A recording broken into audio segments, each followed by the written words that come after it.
Hi, good evening, everybody, and Happy New Year. Hope everybody's well. I welcome everybody to the meeting this evening, councillors, officers, and members of the public. We had planned to have this meeting at Heston Community Centre, but obviously because of the new variant, we've now had to go virtual.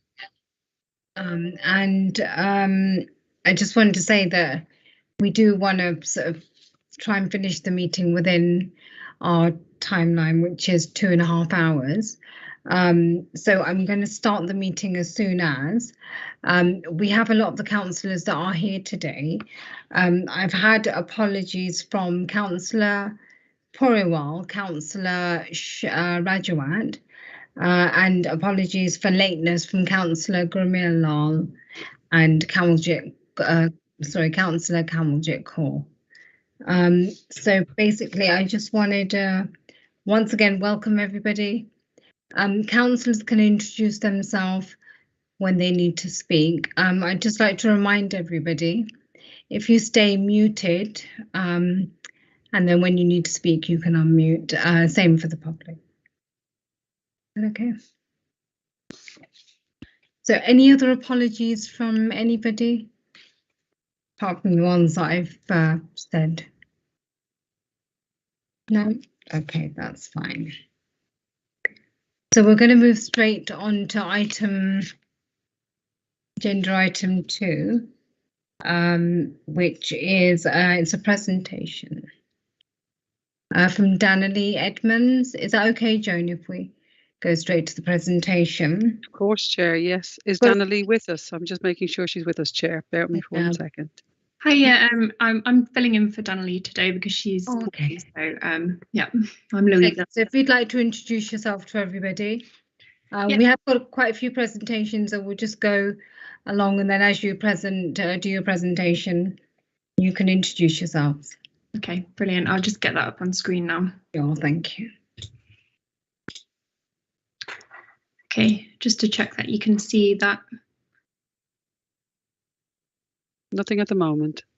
Oh, does anything come up now? No. Can I ask Matthew or Shireen if you would be kind enough to actually change the presenter status, please? If you bear with us for 1 moment, we were anticipating Danielle, and as you've come in as a guest, we just need to do a couple of IT changes, and we will sort out. Who is it speaking in their stead? Can you give it? Sorry, I didn't catch that. Sorry, what was that name again? My name is Louisa Ficino Stack. Louisa. It's just you're not coming up on this system. Bear with us for 1 second. Okay. Yeah, Louisa should already be a presenter, so she should just be able to turn her mic on and her camera. Thanks. Okay, then Jodie's not showing up on the system. Share the screen. Bear with us for 1 second. There we are. Hold on. You just change. Yeah, there we go. You've got it wonderfully. Thank you, Louisa. All right, thank you so much. Yeah, my name is Louisa and I work in the spatial planning team. So I've come on behalf of my colleagues to talk to you about the emerging character and design code SPD. So we're delighted to be included on the agenda. Thank you for having us, and we'll speak for about less than 10 minutes, and then we can take any questions if that's what the chair wishes. So here is the study. It's an updated character and design codes SPD. It's a supplementary planning document, which means that it gives more guidance to the policies in our local plan. And it talks about design, it talks about transport, green infrastructure, and lots of other things in there as well. It's been approved by Cabinet to go to consultation in March. And it makes design really important and makes that such a priority for planners and everyone else in the borough. And it gives us a way to know how we can get better design and development that is characterful for local areas. So we want to have better design buildings, better design public realm, lots of green, and we want to make sure that developers know what the council and community think is good design. So we've done quite extensive informal engagement already with a borough-wide survey and lots of workshops. So I'll just show you the feedback we got from that now. So we sent out a survey in January last year, and that was to get an understanding of character of local neighbourhoods. So we had lots of feedback. People Cranford and Heston said that the area was really special because of its heritage. So they liked the War Memorial specifically, and they said that community groups that are active in the area really bring residents together and make it really special. They told us that they were concerned about the impact of more development on local traffic. They told us they were worried about the conversion of garages to dwellings and the poor design quality of new buildings as well. So the document responds to that feedback by introducing visions for areas which seek to reduce the impact of traffic through things like greening of key streets, improving active travel opportunities, supporting local centres so people don't have to travel as far by car to do things like shopping or participate in activities, revising our residential extension guidelines to make sure that new development is really high quality, and other design guidance as well to make sure development is characterful. So the survey also asked people to define neighbourhood boundaries. So we started off by looking at the old character study and looking at what we can do to make those boundaries more neighbourhood based. So covering what people think of as their neighbourhood in terms of where they live and where they shop and where they work. So we asked for comments on those, and in the Heston and Cranford area, we got a really positive response. People thought that the boundaries on the, I think it's the right of my screen, really matched what they thought of as their neighbourhoods. And defining these neighbourhood areas is really important because we can create visions for each of the neighbourhoods and define what is characterful at a really local level. So we had another stakeholder workshop in March 2021, and that was to define visions for each of the sub areas. So residents told us that there are very limited connections across the area. There's lots of dead ends, and they wanted to make sure that the area is a lot safer. They wanted more community spaces and shops and cafes, and they wanted new buildings to be made out of really long-lasting sustainable materials. And they also wanted public realm improvements to be very strategic and use evergreen trees. So we drew up a vision to reflect that ambition, aiming to improve connections between communities either side of the Great West Road, with walking and cycling routes, and improving the quality of green spaces and enhancing connections to them as well. So we want to reveal the River Crane and the quality of the open spaces along that, and also the connections to it. We want to embed community facilities and communal outdoor space in new development as well, and really raise the design quality of that. And the other thing is we wanted to revive the historic imprint of Hounslow Heath. It used to stretch a lot bigger than it was, so it's trying to bring that character back through greening. So then we had another workshop last year with residents where we asked them to come up with some design aspirations for their local areas. So people told us that they were happy to see an uplift in density, but that it really needed to be supported with new community services and infrastructure. They told us that amenities like shops should be located in local centres to be used by the whole community. They really liked brick as a building material, and that all retrofits of buildings should be respectful to local character. They'd like good connections to green spaces again, and making sure that that is signposted. And that, again, raising design quality is a very important aspiration. So to realise all of that, we've come up with these design codes. So we have them at a number of scales. So we have borough codes, which cover the whole borough. They're like principles. We have sub-area codes and neighbourhood codes. And then we have some typology codes. So typologies are like very similar types of buildings, so waterfront buildings or upwards extensions. And then finally, we have a few codes on major sites in our local plan, but none in the Cranford and Heston area, so I'll skip that tonight.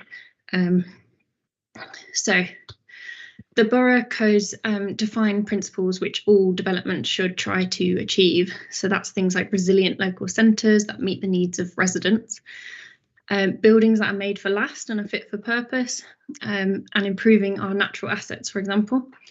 We also have a code that makes sure development contributes to greening, and design guidance that improves the design of buildings to make sure that they're secure and that the waste facilities are designed in a way that they don't damage local character, and also making sure that residents' privacy is protected in dwellings. So other borough-wide codes make sure that tall buildings are located in the right places to make sure that they impact positively on character rather than detract from it. And we've also updated our residential extension guidelines in there and our shopfront guidance as well. So then we have these neighbourhood codes at every neighbourhood area. So for example, we've got one here for Cranford. So the document details the character of Cranford, and then it identifies a vision for the area as well. So for Cranford, that vision is about new development respecting the suburban character of the area and including lots of green infrastructure, integrating new community and civic assets for residents, ensuring that the housing meets the needs of local residents, and then improving the pedestrian and cycle environments along local streets, and also identifying the appropriate density for buildings and then the types of locally distinctive materials which all new development should be made out of, which you can see the nice brick ones down there. So then we get to these typology codes. So this is design guidance on certain types of sites to make sure that we're bringing forward the best design for those as well. So for example, we want to make sure that backland sites have really good access, town centres have well-designed streets and active frontages, arterial routes have really good form of buildings and are of the right height. And we want to make sure that waterfront development really relates to that waterfront character. And all of those buildings need to really consider climate change at the heart of their design. So then the conclusion from the study tells us what we need to conserve, which is what needs protecting, enhancing, which is what we can do to improve quality through gentle intensification, and then where we should try and transform character, which is sort of key areas of change which would benefit from larger interventions and would take that area to another level and really deal with those community issues. And finally, we have consultation coming up in March and April, as I said. So we're going to have lots of in-person workshops with residents, which will have an online element for those who feel less comfortable with in-person. So we're seeking workshops with equalities groups and young people as well, to try and get sort of feedback on different issues that sort of impact on different sectors of the population. So yeah, thank you so much for listening. I'm happy to take any questions or respond by email if people want to have a think. That's great. Thank you very much for your presentation. Do we have any questions from any councillors? Councillor Mann's hand is up, Chair. Yeah, thank you. Oh, hi, Louise. Can you hear me? Yes, I can hear you. Okay, so what is, I mean, a very good presentation, and I actually do like the work that you guys do. My particular concern is, and I know that in the first slide you mentioned about Hounslow Heath, right? Which really, I mean, in some ways, it is relevant, but not that relevant to Heston Cranford area, right? Yeah. Because I always see Heston as being a village and Cranford as being a village, and really, you know, in terms of a hub, so the closest business hub to us would be Hounslow West, right? And in terms of a market, that particular hub was destroyed when we lost the Morrisons on that site, and then we ended up getting a humongous amount of residential development, which is only going to exacerbate in terms of the traffic flows, because you got to remember, in Heston Cranford, there has been never any investment in regards to the infrastructure whilst we've had a number of developments. So this is a development, but we've also got another development on the horizon, which is on the New Heston Road. But New Heston Road is absolutely tight. Even the buses can't get down it, right? So, you know, when we talk about spatial planning as how it applies to us and the topology, which you explained very well, and I'm in agreement with you, but in terms of practice, we as a local authority, I think, are failing to deliver on what we are stating. How are we going to address this? Because certainly as Hounslow West, as a market, it would have survived with a large commercial element to it. but we've got a residential instead of a commercial, so that I think that's on the wane. But then also, as I said, on the New Heston Road, which is on the Heston Village side near the War Memorial, that aspect of it, we're talking that we're going to do this, but really we are constricting those sort of arteries of connections to a point where they're non-functional. And I'm just wondering why we're stating something and then actually doing something totally different. How are you going to address it? That's really what it comes down to. Sorry, thank you, Chair. Okay, yeah, the document is as an SPD. It's something that developers have to take into consideration when they put in a planning application. And before, we didn't have any real design guidance in our sort of local plan suite. So this is sort of trying to address that policy gap, so that when developers put in a planning application, and specifically in Heston and Cranford, because it's what residents really told us, that we've got loads of development and no infrastructure. So it's really about putting that vision forward and saying that when you provide development, we have to have the amenities and the infrastructure to support that as well.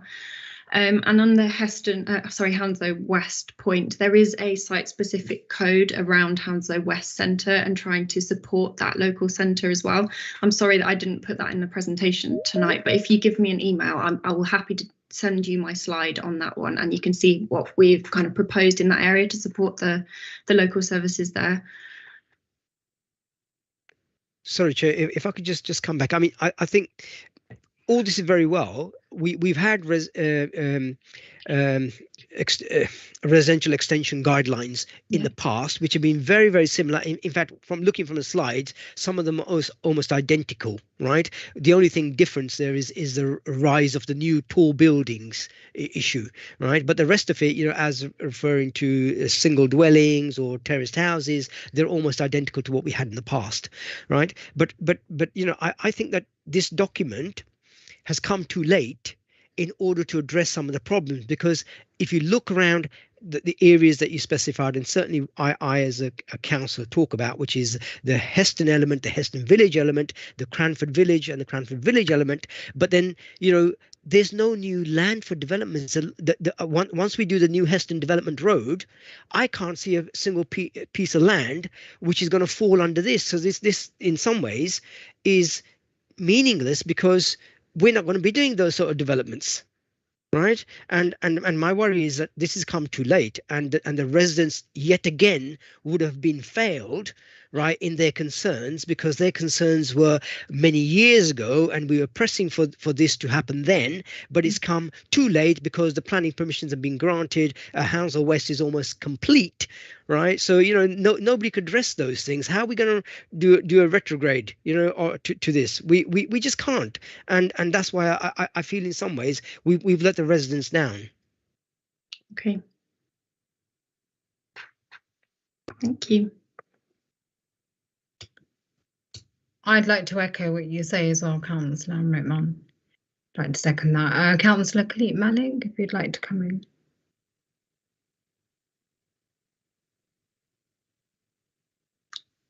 I think you're on mute, sorry. Thank you, Chair. I absolutely agree and echo Councillor Mann what has raised, and it's too late.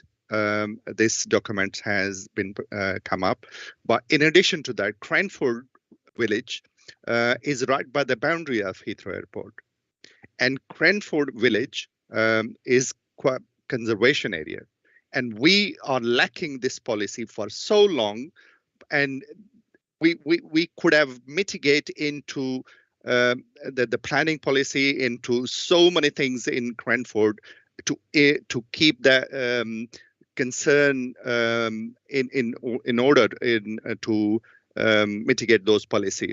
In addition to that, if you look at the Cranford heritage side, like Hilton Doubletree, which you have pictured already in the document, and as well as the shops across the Hilton Doubletree, there is no such thing we can reflect into that. If you look at that, our green area, there are a number of green area which are not inclusive into maintaining those area as neglected for so long, and that would have be part of that maintaining the area, which we haven't so far. if you look at that, the Cranford is the area which is right on the boundary of Heathrow Airport. You can say there is a noise mitigation around there. We probably missed that to noise. Sort of any planning policy we could have included in the noise, which we have serious impact in our local planning issues, and so on. So it is bit late. Is late to take the concern of our local Cranford resident. It would have done well earlier to take the residents' account what they wanted to wish to raise in the policy document in local Cranford. Thank you. Great. Are there any? Oh, Councillor Lilybard. Thank you, Chair. And not a question, just a comment, really, just to say thank you, Louisa, for the presentation. Obviously, I've been, as part of the Cabinet, the Deputy Leader of the Council, I've been part of these discussions and decisions regarding this proposed document and the way forward. I mean, it's never too late, and the residents have not said it's too late. In fact, they've engaged incredibly well with this, and I think we owe it to our residents to make sure that when developers, and there will be development in the future, that when they do come to our borough, we make it absolutely clear and articulate what we want and what our vision is. And I think that's incredibly important in terms not just of design, but in terms of infrastructure.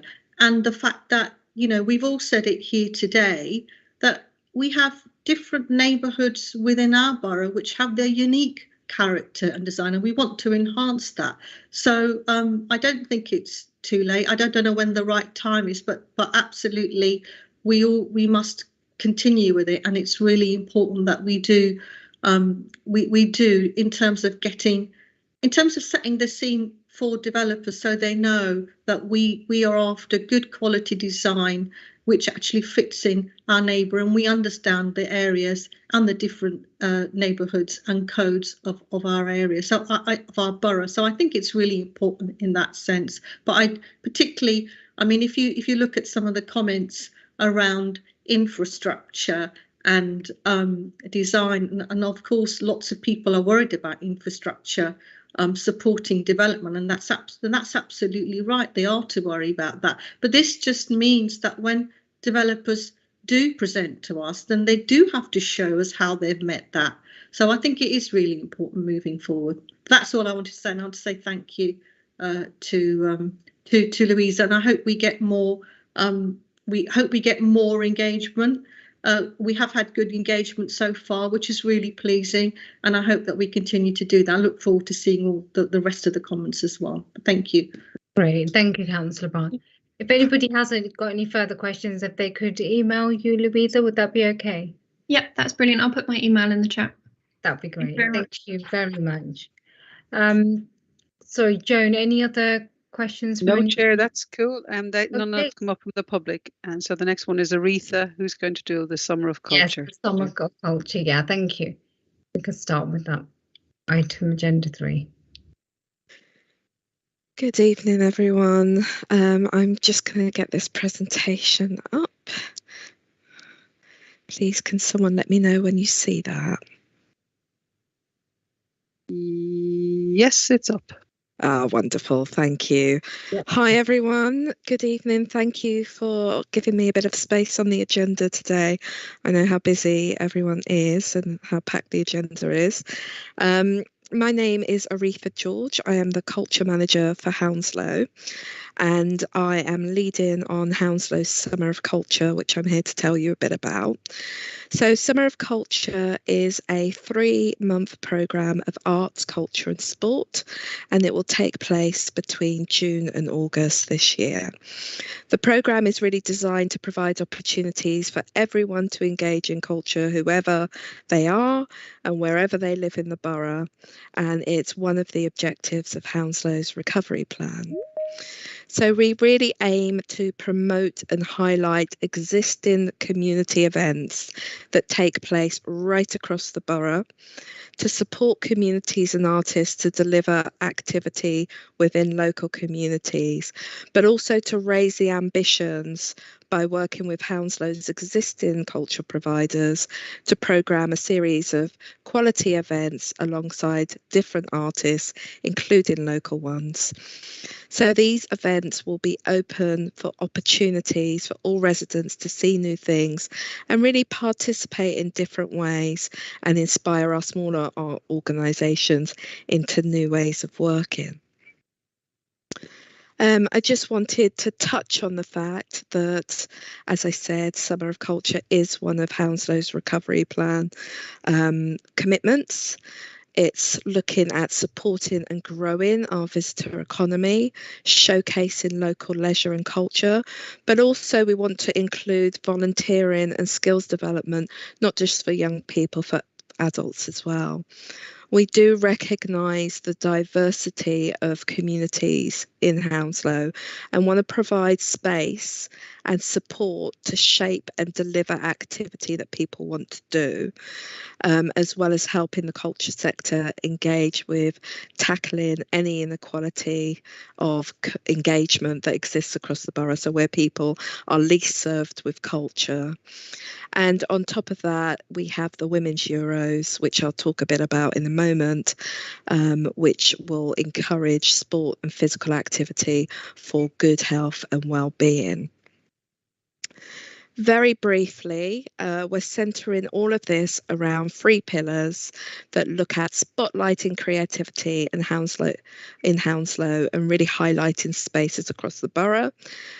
Really a celebration of the people in Hounslow, and we're working with Ealing and Hounslow CVS and our communities team to really make sure that we're representing all of our communities, but also supporting ambitions for Hounslow to be a destination.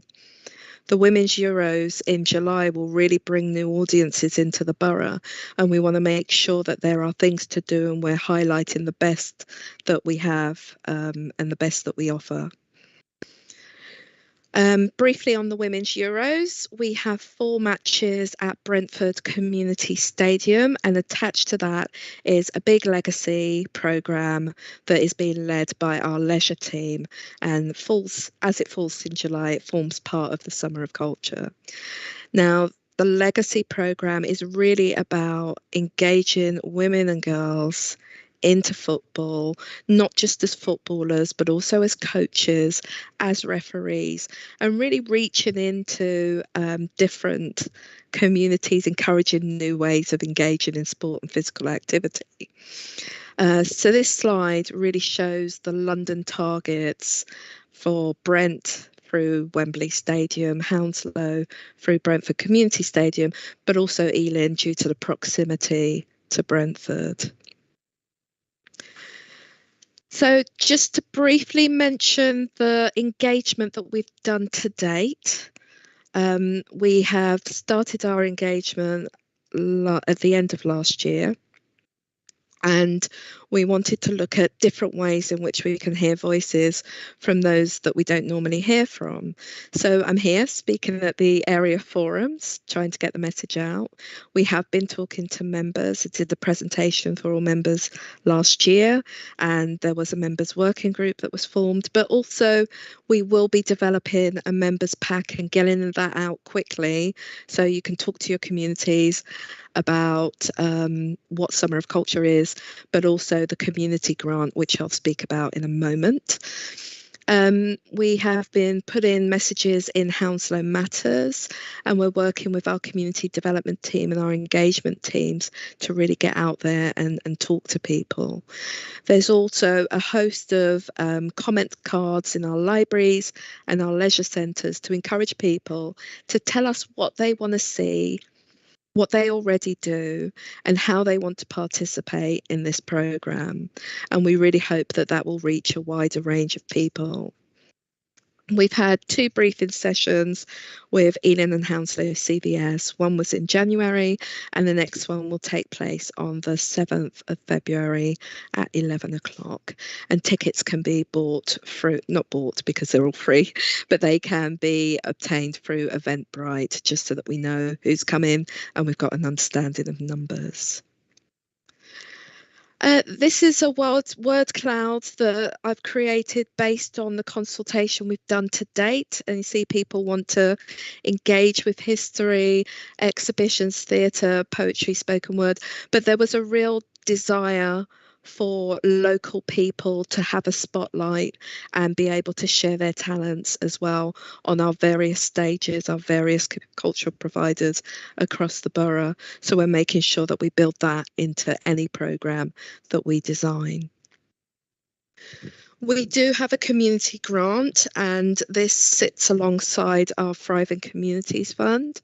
It has two thresholds, one up to £2,000 and then another between £2,000 and £5,000. The idea is that we take a bit of pressure off the Thriving Communities. We know that's heavily oversubscribed, and we don't want people to miss out on being able to get some funding to do some new things.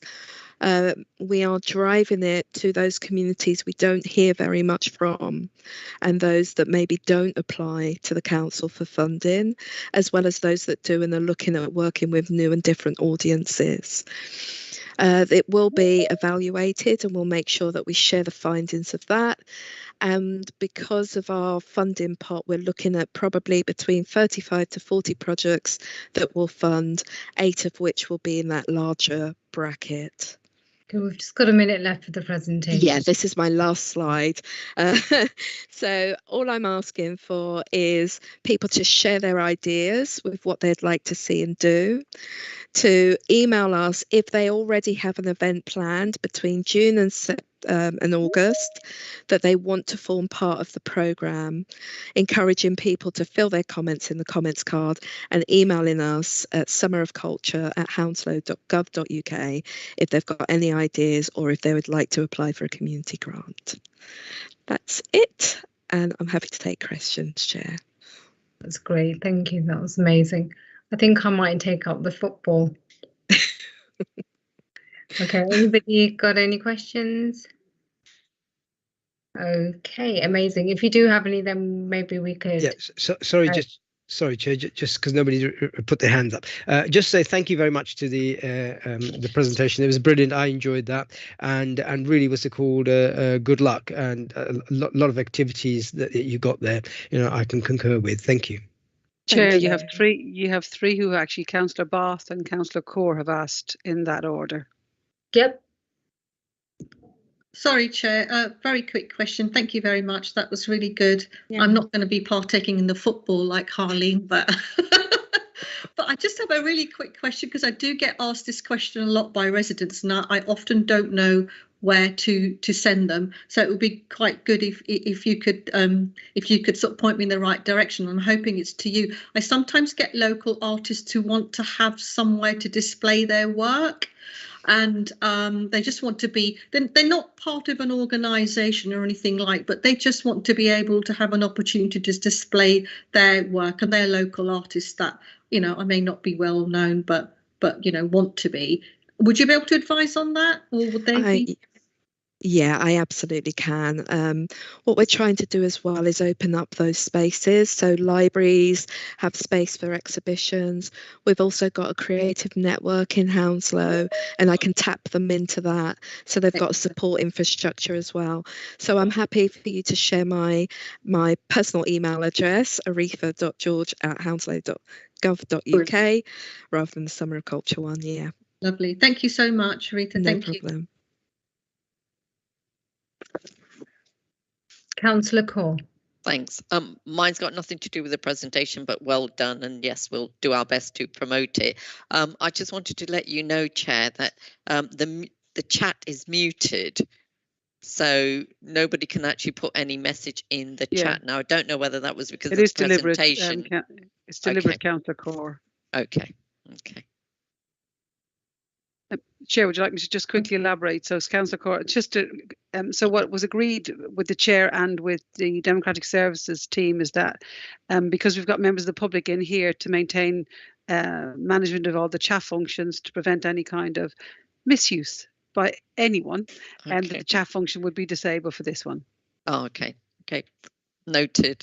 But can you now register that I'm here then? Because that's what I wanted to let the Chair know, is I've actually managed to log on. Yeah, thank you. Okay. I did get your apologies for lateness. Thank you. Okay, so we're going to move on to the next item on the agenda, 3.1, the Queen's Platinum Jubilee. So, Chair, that's going to be me, unfortunately, for councillors. It's me, Joan Conlon. No. I've been asked to actually take up this point on behalf of Ben Knowles, who's the Assistant Director of Communications, Public Affairs and Engagement. And for councillors, just to say, this item came about on the back of Aretha's presentation on the Summer of Culture, because the Chair was really clear to highlight what projects were coming about in the coming year, given we've been locked down for the last 2 years.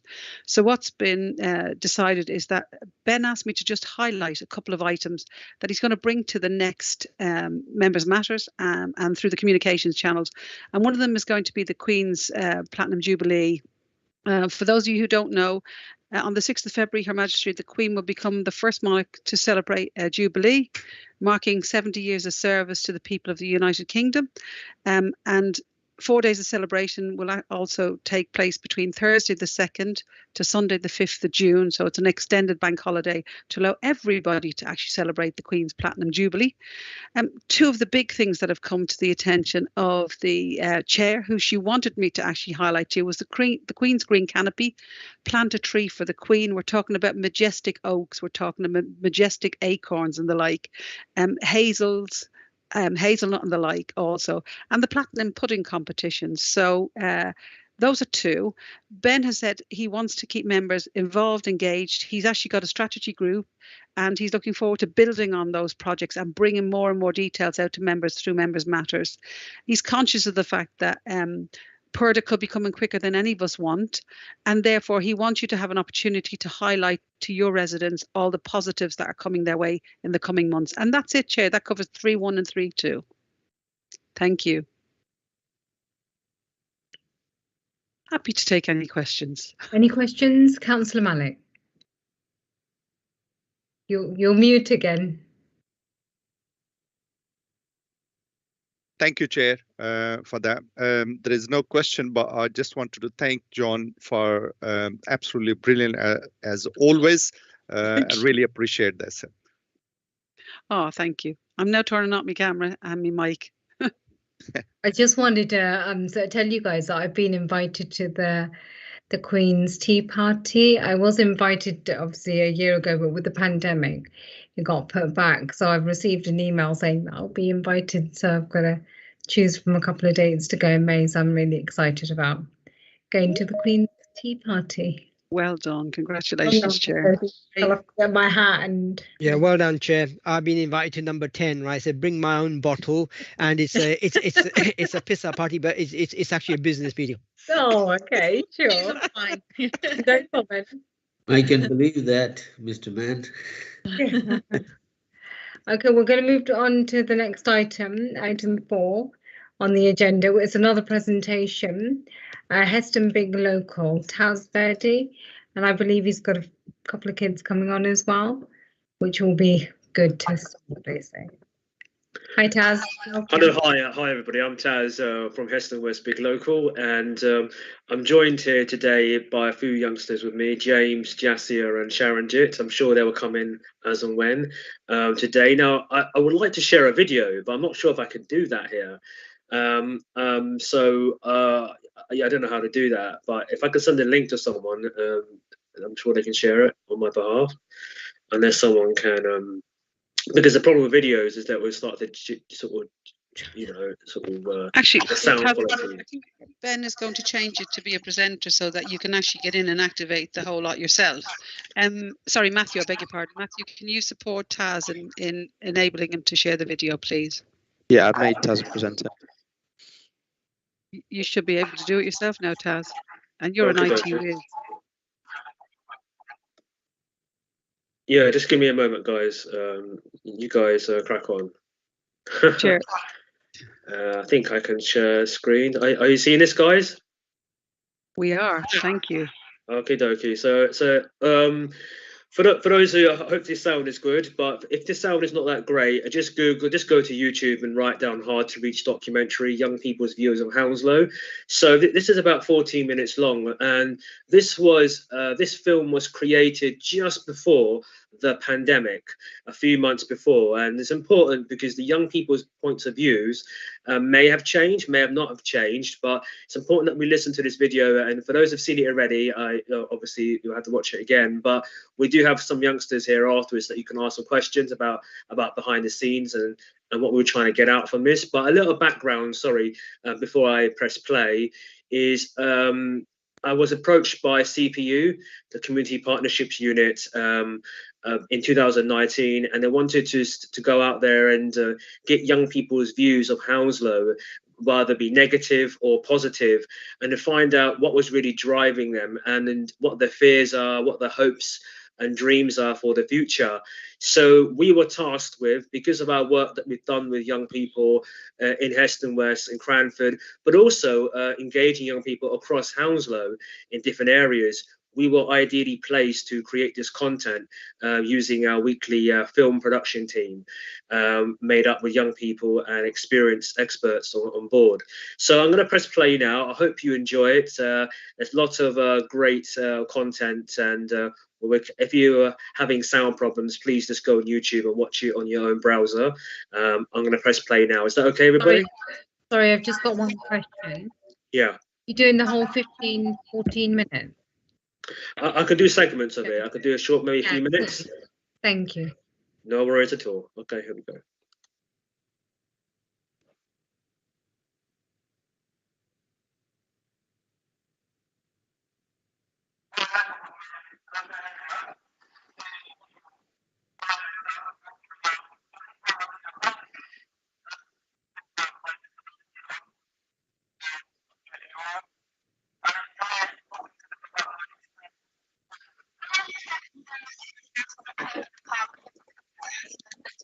So the sound's not coming through?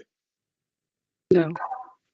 Okie dokie. Well, no worries. And what I'll suggest, guys, is for you to watch it on your own time, if you don't mind. Because obviously it'd be difficult for me to show the video, but we can go through some things afterwards now, because the video itself was the actual presentation. Taz, can I, with the chair's agreement, can I gently recommend that you just show the video minus the actual, because it's got subtitled on it. That's right. That's what I was going to suggest. Yeah, we see it anyway. Yeah, exactly. And read yeah, the subtitles. do that. That'd be good. No worries at all. Okay, thank you.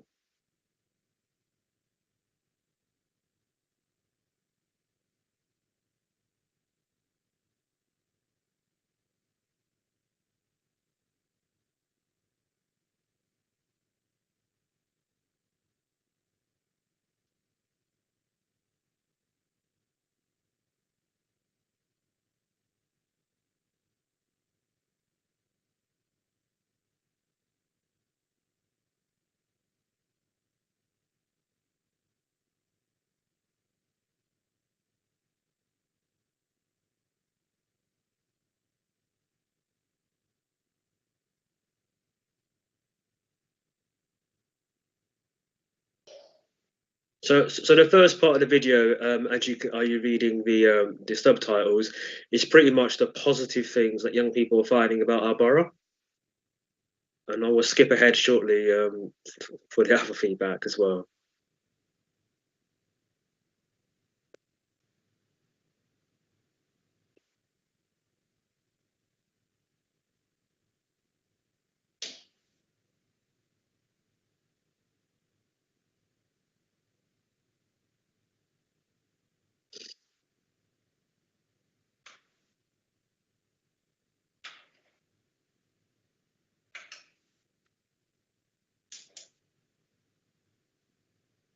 I'm just going to skip ahead.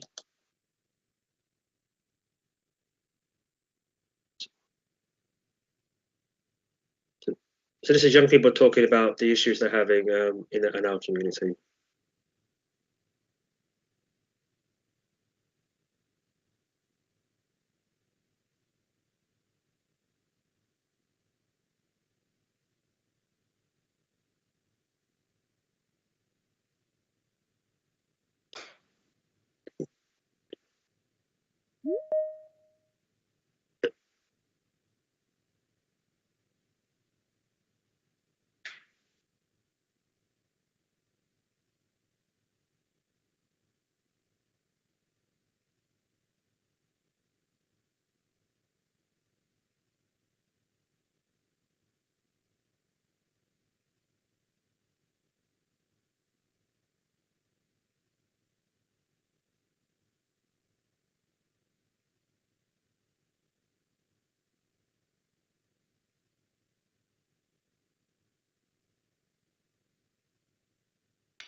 Let's skip ahead here.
Okay, I think that's okay. Is that okay, everybody?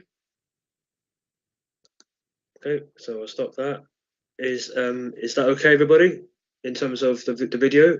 Yeah. Chair? Yeah. Yeah. Is it possible fine. for the person who's in IT to stop sharing screen on my half because I'm having technical difficulties on my side? That will be done, no problem. No worries. Just, if you stop sharing screens on my part, that'd be great. I love the little boy that said, pick up your litter and get rid of it.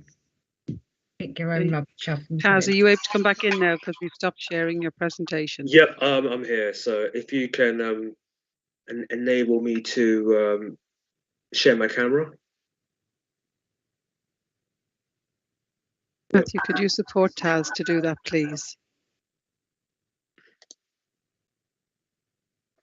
I think I've done it now. Yes, the councillors are back in the room. There we go. Fantastic. So I would suggest for those who are interested in hearing the sound to watch the video on our YouTube. But I would like to summarize this and then bring in some of our young people if they are happy to do so or not too shy. I know it can be quite a lot, but essentially what we found out were there were quite a lot of positives that young people found in Hounslow. For example, really in some areas, really good transportation, and also there are good facilities for young people. The negatives are things I think adults would probably agree on. I think everybody would, in terms of littering, which is a key problem in our area. Our overcrowdedness of homes and having too many flats built up in communities. Those were the concerns around also crime, like knife crime, at the time quite prevalent in London, but still is sadly as well. So the fear of that it is also stopping some young people coming out and about, accessing extracurricular activities or after school things or volunteering, because a lot of young people go home, go to school, go home, go to school, and their parents are not enabling them to go out and do other things. So again, safety was a main concern, but there are a lot of positives and the concerns there as well. But I don't know if one of our, maybe Sharon Jitt, if you're here, maybe if she can jump in and talk about her experience and what she found from creating the film. I believe she's in your room somewhere. Hi everyone. So I'm Sharon. I've been a volunteer for Heston West Local for around 4 years, if I'm right. And yeah, we actually had a lot of fun making this video because it was very nice to just have us young people just reflect on where we live. No one really comes to us and no one really, asks us about our opinion. But it was very nice when we made this. When we made this, I was actually new in Hounslow. I came from Italy. And I remember it's so hard to connect with people because Hounslow is a very good borough compared to other boroughs. But then when it comes to socialization, a lot of people are on their phones. They don't want to go out. And that was when I said to Taz, I was like, Taz, we need to have more events. Let's do more activities where people come together and, you know, we just socialize. And another thing that I saw was littering, which was a key problem, and I still think it is a key problem. And we just have to encourage people more to just, you know, pick up their litter and just put it in the bin. I get it, to one extent we can say, okay, yes, let's have cleanup days. Let's, you know, have facilities out there which come and clean your streets. But to some extent, we should be responsible for our actions. And if us kids can understand that, I don't think why it should be a problem for other residents to learn that. But apart from that, I don't know if Jessie or anyone else wants to jump in and share something. But yeah, Hounslow is a really good borough, but I think there's always room for improvement. Since the pandemic, you know, has kind of calmed down, I have seen that people have become more community sense. Like they start caring about each other. When they go out, they will make sure that people around them are safe. They are wearing masks, but at the same time, looking after themselves and others. But yeah, that's all from me. I don't know if Jassia wants to jump in or say something, or if Taz wants. Yeah, so a big thank you, Sharanjit, for that. Yes, we got Councillor Malik.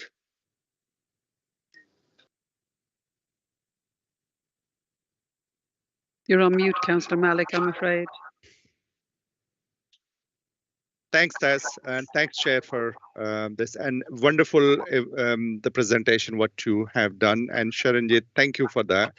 My suggestion would be, I think some echoing the voice somewhat. I would suggest, Sharanjit, that we have in Cranford Action Group, which is quite active in litter picking and environmental work. So I would appreciate if you coordinate somebody sometime join there, and you will see what work has been going on in Cranford. That's one thing I will say in addition to what all the youngster and the kids they said.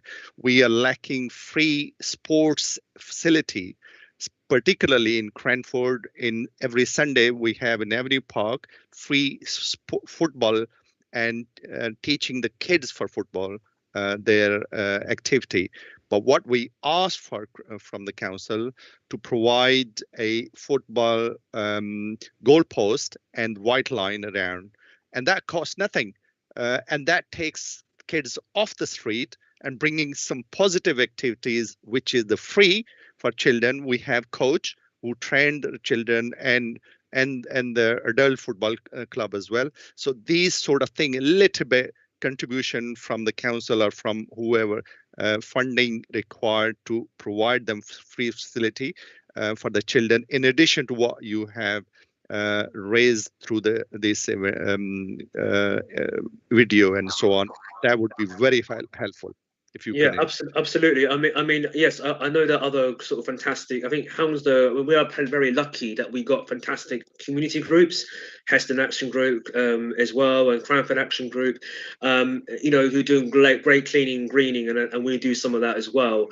I hear what you say, Councillor, as well regarding the sports pitches, and you know, there are some sports facilities in our community, but they come at a premium cost to use, either for community groups and charities who want to use them have to get a lot of funding to pay for the higher facilities so we can get people to access them. So again, you know, working with sort of buildings who let out football pitches or those things could be a key thing as well.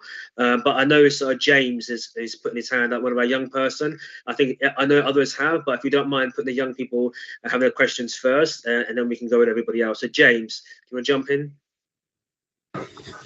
Well, I do have to say, hi, my name is James. I'm a volunteer. What I do have to say is that Sharon's ideas are those, you know, that are you know, in parts of the young people represented, but they are quite small. I think the large proportion of young people would say that Hounslow is a borough that they feel quite ashamed of and look down on. From speaking to loads of people across the borough, I think the way the litter is around the area, the the crowding, the ugly buildings, and the general decay around the area. It just makes people feel very low. And to be honest with you, if you go to the centre of Hounslow, you can see right next to the Hounslow Council house an abandoned building, rubbish everywhere. And if you go to the centre, there's dirty marks everywhere. There's another abandoned building. There's litter everywhere. There's loads of different liquids on the floor. It's disgusting. So, to be honest with you, a lot of young people feel ashamed and feel quite, they look down on their area. And I do as well. When I go into Hounslow, I just don't like going there. When I go back to Feltham, I'm happy to be there. But going back into the centre of Hounslow, I don't like. I think at this current rate, I think the council, the Labour Party in the Hounslow Council will be going out, and I feel.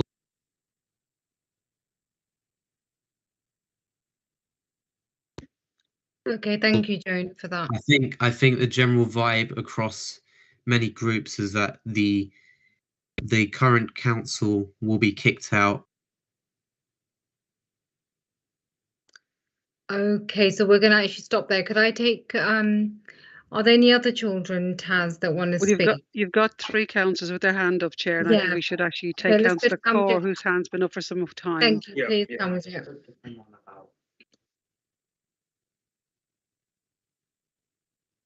Thank you, Chair. Firstly, I want to say thank you for all the video and the young people who were, I suppose, courageous enough to say what they've just said to us as the administration. Not an easy conversation to have, I think, and not an easy conversation to hear as councillors who represent the borough.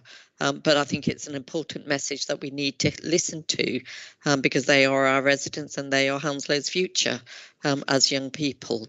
And I think from my point of view, I think I would resonate with some of the issues that the young people have shared with us. I think we feel the same as residents and as councillors. And I would suggest, Chair, that through yourself and through ourselves at Labour Group, we actually pick these issues up and take them to the Cabinet and the leader and see actually what focus we can put into the new manifesto for the next 4-year term, because I would like to think that we will be re-elected. And if we listen to our residents and actually show them that we're listening and doing something about it, I'm sure that they will re-elect us. In addition to that, I do wonder whether actually, and I can see Uten's on at the meeting, and I'm a little bit out of touch because of COVID and lockdown, is do we have a young people's forum that we as the council meet with young people to carry on the conversation and work collaboratively to find the solutions? And actually, I think this is a little bit about working together. The suggestions that young people have made, I don't think would be invalid at all, but I think it's also about funding, and that's our responsibility and our priority. But I think it is about us actually sharing with the young people some of the challenges we have as an authority, but it's also our responsibility to listen to the future of Hounslow and see how we can prioritise funding from the council and wider sources of funding. And I think particularly one of the things that we could be doing is where the areas are grey and dull and not vibrant. Certainly in other boroughs, we have young people creating murals with their artistic skills, and actually that brightens up. And I think we did that at Brentford on the flyover as you go up to the flyover, if I remember correctly, or there were proposals certainly some time ago. And I do wonder whether we can actually start to think about how we can make the borough more vibrant on the estates, etc. I certainly know in Tower Hamlets we did did that many years ago, and those murals look lovely when you go past and walk through the estates. So I think there are some quick wins that we could do from what young people have said, and there's some more protracted issues that we need to deal with. And I won't take up any more time. I can see there's other colleagues with thoughts and suggestions, but I do think we should set up a forum where we're talking together, and I think we should take the issues we're listening today to the Cabinet and the leader. Yeah, definitely. We've got Councillor Lily Bart here with us, who's our deputy leader. So yeah, maybe having a session with the youngsters of our borough would be really good. You know, listen. Councillor Mann is the next question, Chair. Yeah, thank you. Yeah, thank you, Chair. First of all, Taz, an absolute, what's it called, brilliant that you've come on and you brought youngsters on to engage with us, and really I salute you for that. The other person I really do want to salute, and I want it actually minuted, right, is actually Councillor Jagdish Sharma. The reason why is because the Heston Leisure Complex came about as a result of him. So a lot of youth engagement and giving them something to do is actually based around the Heston Park, that as was mentioned in the video, and also the leisure complex. And that's a gift from Councillor Jagdish Sharma when he was leader. So I want to applaud him for that. But what really comes out is that the youth, they want that and they love that village atmosphere, the quietness. Yeah, and what they are afraid of is the late evenings and the knife crime. Now, the litter is also, I mean, a lot of colleagues have suggested methodologies for it, and I accept that, you know, some of the areas, especially around the high street, they're a complete dump, and I don't know why Hounslow highways aren't doing their fiduciary duty and clean the stuff up, but also maintaining the Portland stone, which once it gets bubblegum, it gets blackened all over. And I do take on board this world market. I'm not a fan of it because they tend to do more damage to the stone on the high street with the oils and everything, and it's much harder to get off, and so the whole place looks fairly, you know, downtrodden.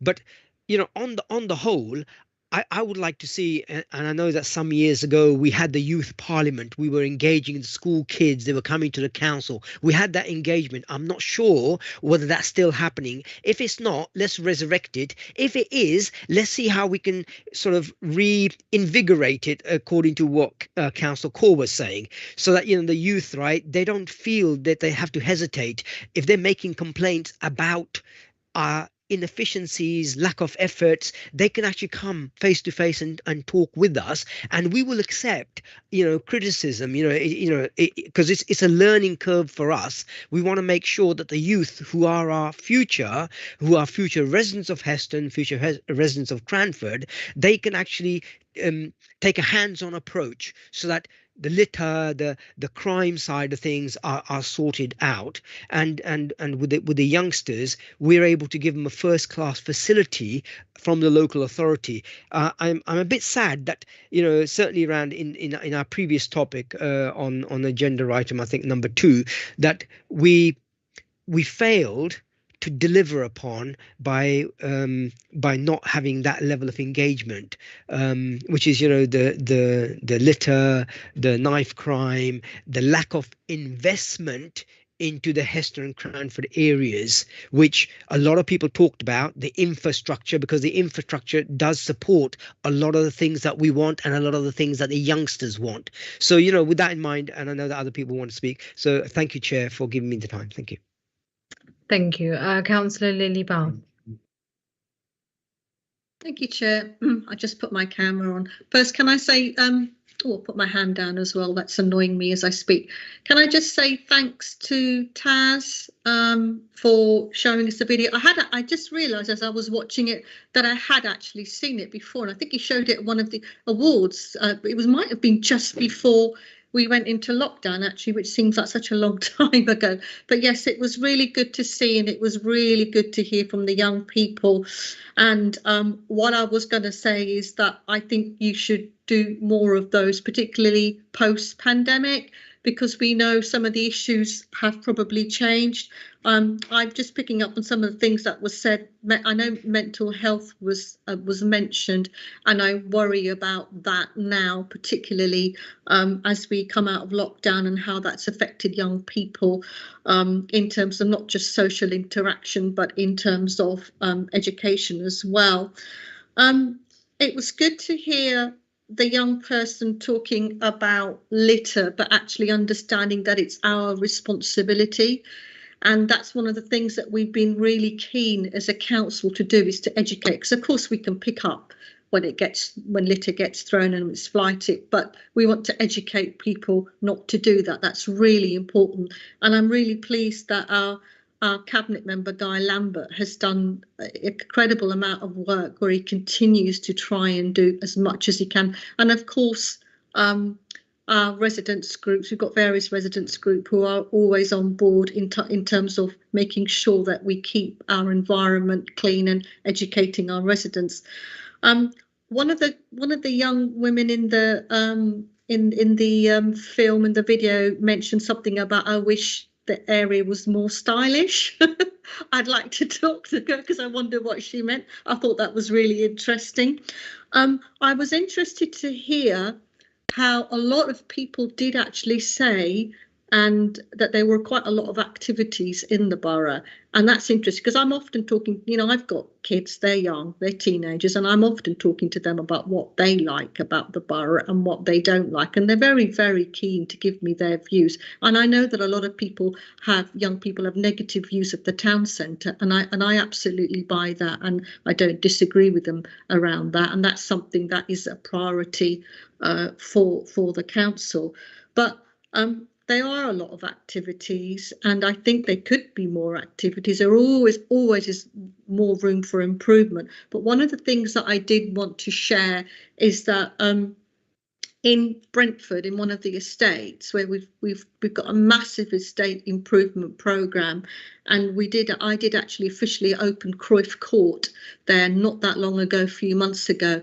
Now, it took a lot of fundraising and a lot of money to get that. Now, and I'm pushing to have as many as we possibly can in the borough. I don't want to make any promises, but Taz will know that I've got some areas earmarked, and I will push to get as many as we can, because I think they're fantastic facilities. As you said, Taz, they are state of the art, and it involves fundraising money, but we can and we will always do whatever we can to try and get as many activities as possible. But really just to say thank you to the young people for sharing that with us. I think we do still have the youth parliament, but I think it's always good to get to listen to a wide range of voices from different areas and whether they're from our estates or whether they're people different parts of the borough. And it was interesting that the young man that came on at the end, who was then cut off, he mentioned how much he had very negative opinions of Hounslow Town Centre, but interestingly enough, he said as soon as he went back into Feltham, he felt it was really great. So he wasn't a negative view of the whole of the borough instead, it was just of the town centre. So it's important that we don't lose sight of that, because that's really important. We've got some beautiful areas, wonderful areas, and we just like the whole of London, and we've got areas that we need to work on as well. But that's all I need to say at the moment. Thank you very much. Oh, amazing. Thank you, Councillor Barr. Councillor Malik is next, Chair. Chair, I'm just mindful we've got some residents with hands up. If we perhaps go to them first. Yeah, I could see that there's a few hands up, but I can't see the names. So could we take some residents, please? I think we've got Michelle from Heston Action Group. Yeah. Yep, Michelle.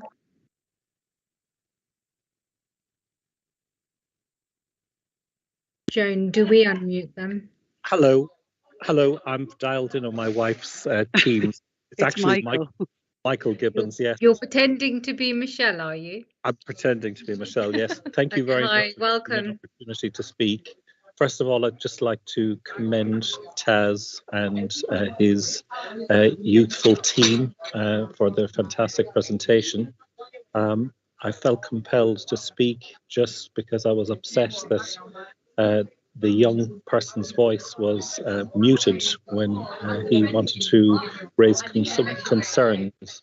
I do think it's important for the next generation that they are allowed to speak freely.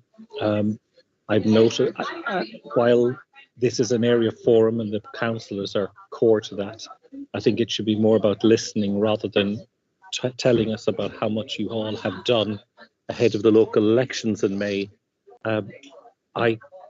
The recurring theme here for me is a need to really sharpen up on enforcement around. Sorry, there's quite a lot of disturbance in the background. It's hard to hear you.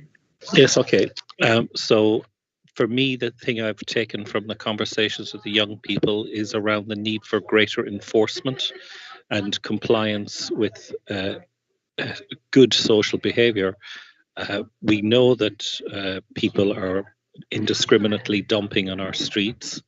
We know that we don't have enough street bins on our street since 2015. Many of them have been removed ahead of the Hounslow Highways contract. And that has had a very detrimental effect on our street scene. And it is incumbent upon councillors and the executive ahead of the local elections to make pledges that are going to really move the whole ball game forward. We need more investment in enforcement. We need more people on the ground. We need more people who are actually monitoring the PFI contract, because there are not enough bods on the street monitoring the behaviour of people and really getting to see the level of detritus that we are dealing with on a daily basis on our streets. Something has got to change, and as councillors, we need you to make commitments to the population, whether it is Heston, Cranford, Feltham, Chiswick, that you're going to fix the problem that has been ongoing since the Hounslow Highways contract was brought into play. That's all I want to say. Thank you. Thank you. Do we have any other? Yeah, we have another resident called Okazada. Yep. Thank you.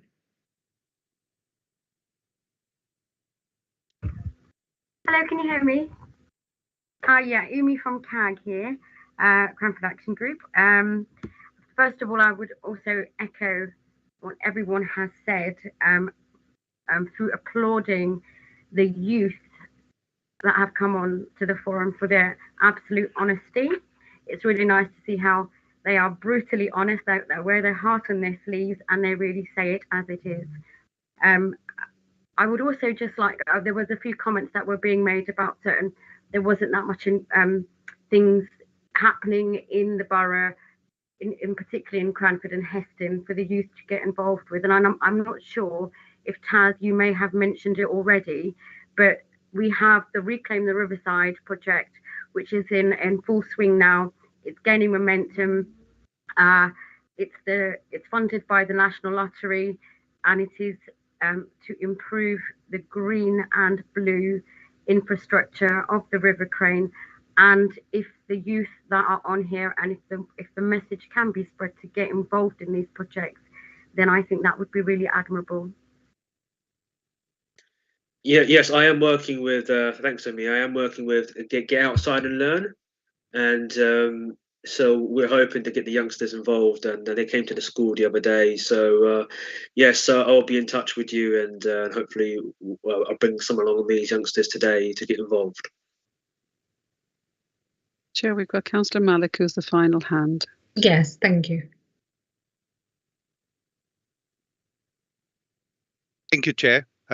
In addition to what everybody has said and listening to the young person honesty and honest feedback, I would suggest that Children and Young People Scrutiny Panel is another platform where the youth can come up and suggest, and they can be associated member of the panel. And that is true reflection they can bring in for local youth concern, their children's concern onto that panel and scrutinize the issues. So that is the true, because I've been involved in a number of things in the past, and that is a really, really good forum to come up and join there. Thank you.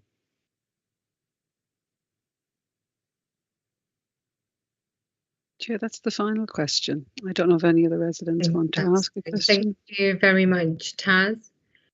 Thank you for coming on this evening. No worries. I want to say thank you also to our youngsters coming along as well. It's not. I really appreciate that, and thank you everybody for their questions. Again, appreciate it. Thank you. Thank you very much. Okay, we're going to move on to the next item on the agenda, which is item 7. We're missing item 5 because we don't have Sergeant Jonathan Williams here, and last minute the Hounslow housing estate couldn't make it either, so they're not here either. So we're going to go to item 7.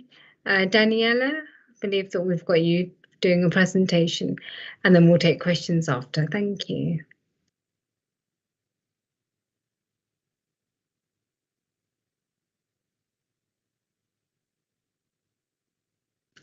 Good evening, everyone. Sorry, I was on mute there. Just sharing my screen now.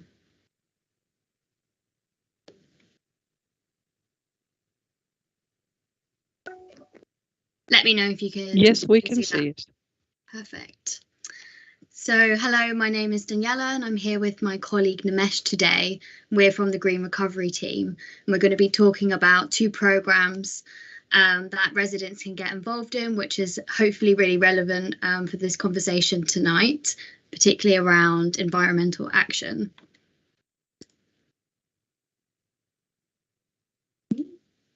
So just to give you a bit of background about the Green Recovery team, so the council proposed a green recovery strategy in response to COVID-19 so that we can have an economic recovery that is green and more environmentally friendly. And one of the main focuses of this strategy is to really involve the community and engage them and collaborate with them. So the Environmental Champions programme is set up for residents to get involved in local volunteering, particularly around environmental action. So it was set up in 2019, and to date we've got about 140 environmental champions. So some of the activities champions do is litter picking, improve cleaning and greening, essentially the borough. And in line with our green recovery strategy, we are encouraging champions to get more involved in skills development, as well as reducing food waste, low carbon neighbourhoods, those kind of things. And the council is supporting residents through training and resources, and basically giving residents ownership and the skills to do so. So the environmental champions at the moment, this is the demographics of it. So at the moment, we really want to improve the diversity within the programme. So Heston at the moment has about 9 champions, and Cranford has only about 5 out of 140. So that is quite low, because we know there's a lot of active community groups in Heston and Cranford. So I think I'm going to pass you over to my colleague Nimesh, if you're there.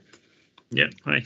Hello, everyone. So another one of our community engagement schemes is the community reference groups. So what is a CRG? It's basically a member of a CRG is a representative of their community, and they assist with the council with existing projects and developing new projects, and then they can report back to their community and deliver and identify environmental actions.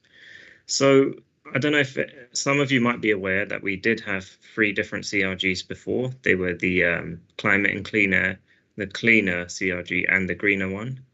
So the membership for those CRG members will be coming to an end in this month.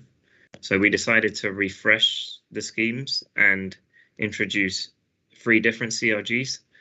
So we're going to have the youth CRG, because what we found was a lot of our community reference group members were of older age. There was hardly anyone below the age of 40. And so the youth CRG will be a group of 18 to 25-year-olds. We're going to merge the cleaner and greener CRGs because they have the same objective of trying to make the borough more environmentally friendly and more attractive. And we're going to keep the climate and clean air CRG. So some of the things that the CRGs will focus on, the cleaner and greener CRG will focus on environmental awareness, education, waste and recycling, the circular economy, green and blue infrastructure, green recovery and sustainable travel. On the other hand, the climate and clean air CRG is more focused on reducing overall carbon footprint. So a lot of it will be about air quality, climate emergency and community energy. Yeah, can I have the next slide, please? Yeah. So we also, before we refreshed the program, we had a look at the demographics from the previous members, and we did find that there was a similar divide as the environmental champions. The majority of the CRG members were from the east side of the borough. And as you can see by the chart for the age, there was only 7 CRG members that were between 30 and 49, and no CRG members under 30. So that's something that we are looking into. Regarding the age, sorry, not the age. Regarding Cranford and Heston, there was a total of 5 CRG members out of 35, so it's not too bad. About 1/7 of the members were from Cranford and Heston. But in terms of diversity, we did find that 70% were of white ethnicity, and only 30% were from Black, Asian, or ethnic minority. So that's something that we're also looking into, different types of recruitment. So I'll go on to this in the next slide, please. So after the membership expires for the current CRG members, we are looking to recruit, and the recruitment will begin from it says 27th of January, but we've had to move it to tomorrow, the 3rd of February, and it will last a month. So that will end on the 3rd of March. And the new CRGs will be launched in about mid-March. So our main aims for this recruitment drive is to improve diversity and inclusion, and maybe target 1 or 2 members per each ward. So that's something that we could use the councillors' help for, maybe for more targeted marketing. With the environmental champions, there's not going to be any deadline for the recruitment, but we're going to push the recruitment further in March. And we're also looking to improve like diversity, inclusion, and lastly, we're also looking to procure an organisation to manage the operational aspects for delivering the volunteering activities, because we found that there can be quite a few barriers and restrictions when it comes to allowing our champions to do various activities. So looking into working with a separate organisation to help us with that. Thank you. Thank you for your time. And does anyone have any questions? Any questions? No. No. Okay, thank you, guys. Councillor Mann, I think your hands up. Sorry, Chair. I did come in a bit late only because the computer was playing up. You know, there's been some mention as to the level of engagement with the Asian and ethnic minorities people. Is there a particular reason why these communities are very difficult to bring on board? I mean, is there some underlying factor, lack of understanding, or I don't know, but I'm just putting it in the ball into your court. Yeah, I think there's quite multiple factors that need to be considered. I mean, it could be possible when we first did our recruitment drive that it wasn't as targeted, maybe not enough members of that minority groups were reached.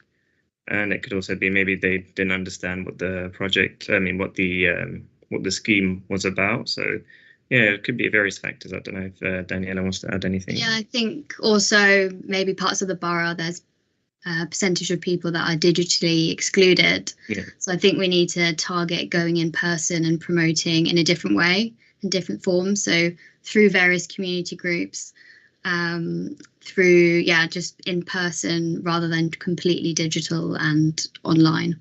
Yeah. Okay, I think I've got Michael that's pretending to be Michelle again. Yes, thank you. Thank you for allowing me to speak. It's very encouraging to see that the council are putting in the infrastructure to really try and drive the change. With regard to the comment Councillor Mann had raised, I think it's a very valid one around engagement with certain minorities.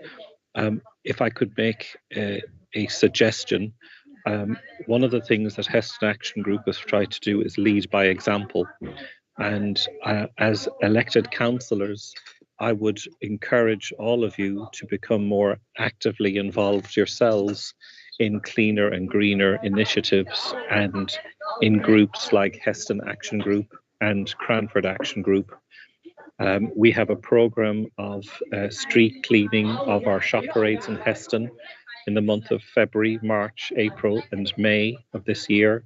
We have Heston Community Garden. Ume had made mention to the Riverfront project. There are huge things happening amongst the volunteer community in Heston and Cranford, which is very exciting.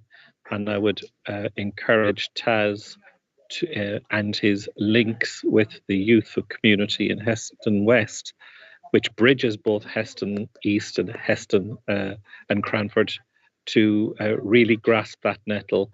Get your applications into the youth community groups and to the cleaner and greener initiatives that are actually happening on your doorstep. Councillor Malik has been a fantastic example, and please, if you could just look towards him and follow his lead, I think we'd be doing very, very well. Thank you. Thanks. Thank you. So we've now Chair got Satsi Dhaliwal. Yep.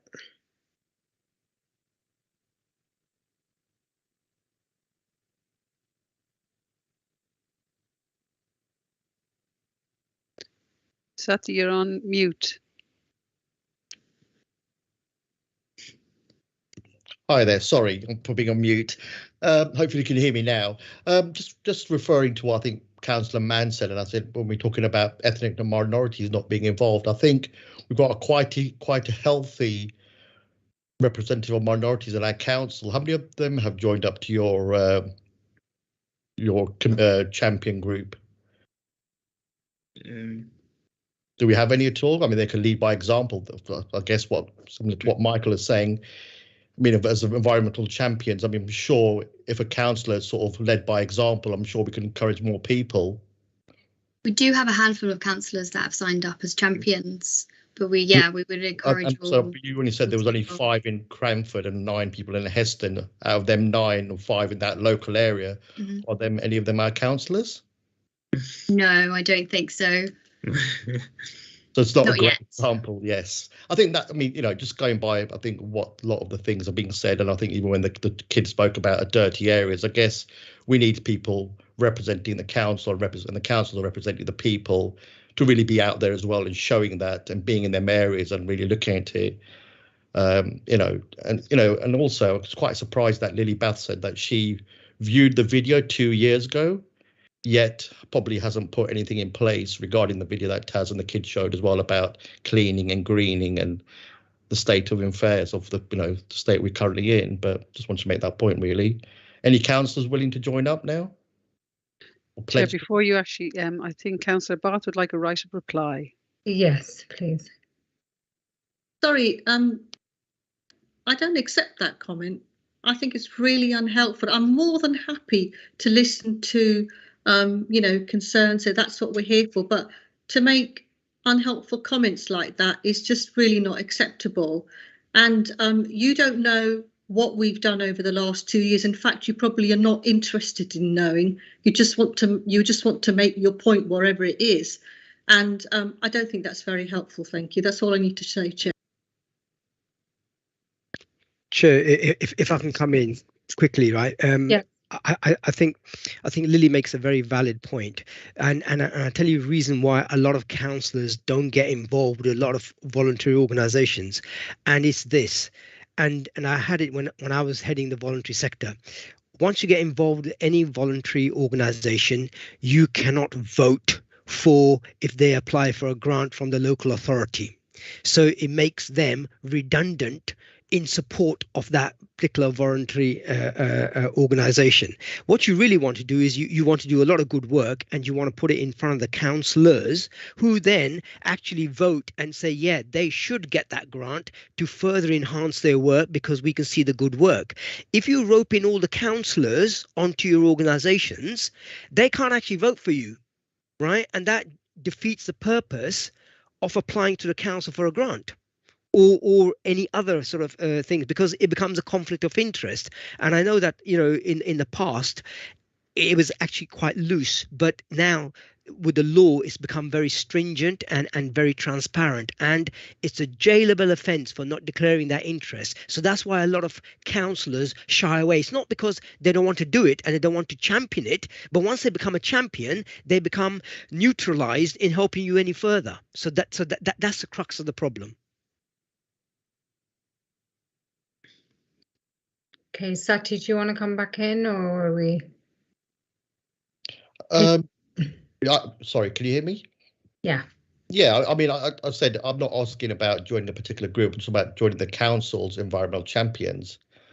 And, you know, you're saying, obviously, there's a lot of sort of, you know, everyone sort of really was pleased for these children to speak up, going back to Lee Barsing. But I'm just saying, if you saw something there, maybe you could have said, yeah, I've also saw this video 2 years ago, and this is what we've done in sort of seeing that. So sort of telling me that you heard earlier on that we had one Cruyff court opened and others planned. So again, I don't accept that. Sorry, Chair. I think it's not really appropriate. Okay, fair enough. I mean, I didn't understand what you said about the thing that has been put into action, but okay. Anybody else? Any questions for Danielle or Nimesh? Chair, move next business. Yep. Councillor Barth has her hand up, Chair, before you move. Yeah, Councillor Barth. Thank you, Chair. Sorry to come in again. I was just going to say I absolutely echo what Councillor Mann has said earlier, and I think it's important to make that point, because as councillors, our main priority is to be strategic and put the infrastructure in place for these things to happen. So it would have been us that made the decisions that we have community champions, and it would have been us as a council as we would have made those priorities, and it's really important that we continue to do that. Some of us may want to join the groups, but as Councillor Mann quite rightly said, a lot of us probably wouldn't want to, and it's the same reason why we don't join a lot of residents association groups, for entirely that reason, because we then have a vested interest. So we don't do that. I think, of course, we are there to support action days and help where we can, but our main priority is to get that infrastructure, that funding in place for you, and have those decisions and make those priorities so these things can happen for you. And that's really important. That is what our role is at the end of the day. Thank you. Thank you, Lily. I've got Michael coming in again. Michelle? Yes, hello. I'd just like to say I take issue with that. Every councillor is elected by the constituents. If you don't represent them, well, then who do you represent? I completely respect the fact that you may not wish to be personally involved with a volunteer group, but the question that was posed to you is, what is prohibiting you from actually becoming a street champion or an environmental champion on the council's own scheme? Surely that is not a conflict of interest, and it would still show leadership amongst the communities that we were referring to and encouraging those ethnic minorities, because if they don't see people who represent them actually doing it, well, then you're never going to move forward. So I would like all of the councillors to maybe just give some thought to becoming an environmental champion or a street champion, and not associated with a volunteer group. And then that way you're not prejudicing yourselves in any way. Thank you. I think, sorry, Chair, just to say, I think it's important just to note that all of us here, I'm sure, have had conversations. I certainly do with people, residents that I meet, particularly on the estates, to make sure that they try and become environmental champions, because that's really important to us, really important to me when we're doing estate vision. So just because we're not part of a particular group that you might be, you can't make that assumption that we're not doing and not representing our communities. Thank you.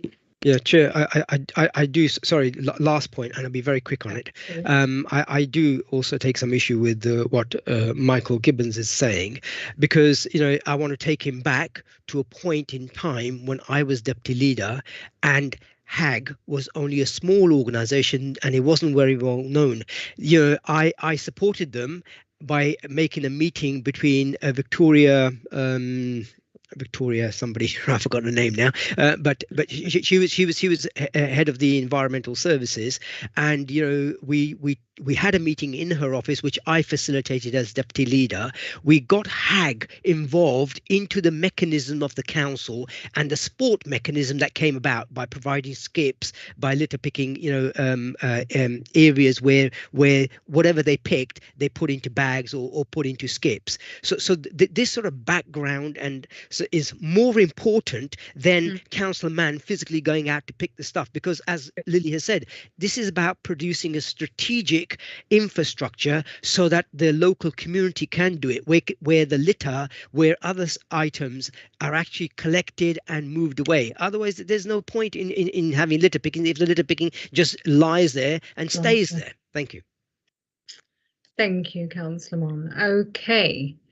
So we're going to move on to the last item on the agenda. And Chair, before you move, Daniela has her hand up. She's the presenter. Thank you. Yeah, sure, Daniela. So I just wanted to say, thank you for the councillors and the residents for your comments. And the Champions programme is always evolving, so we'll take on your feedback where we can. Thank you. Sorry, Daniela, I forgot about you. Okay, thank you, guys. So the last item on the agenda, item 8.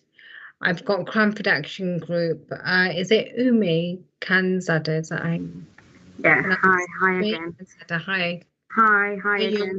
So yeah, well, you're just going to speak about the CIP zone expansion. Yes. First of all, can I thank you for giving me a slot on this agenda.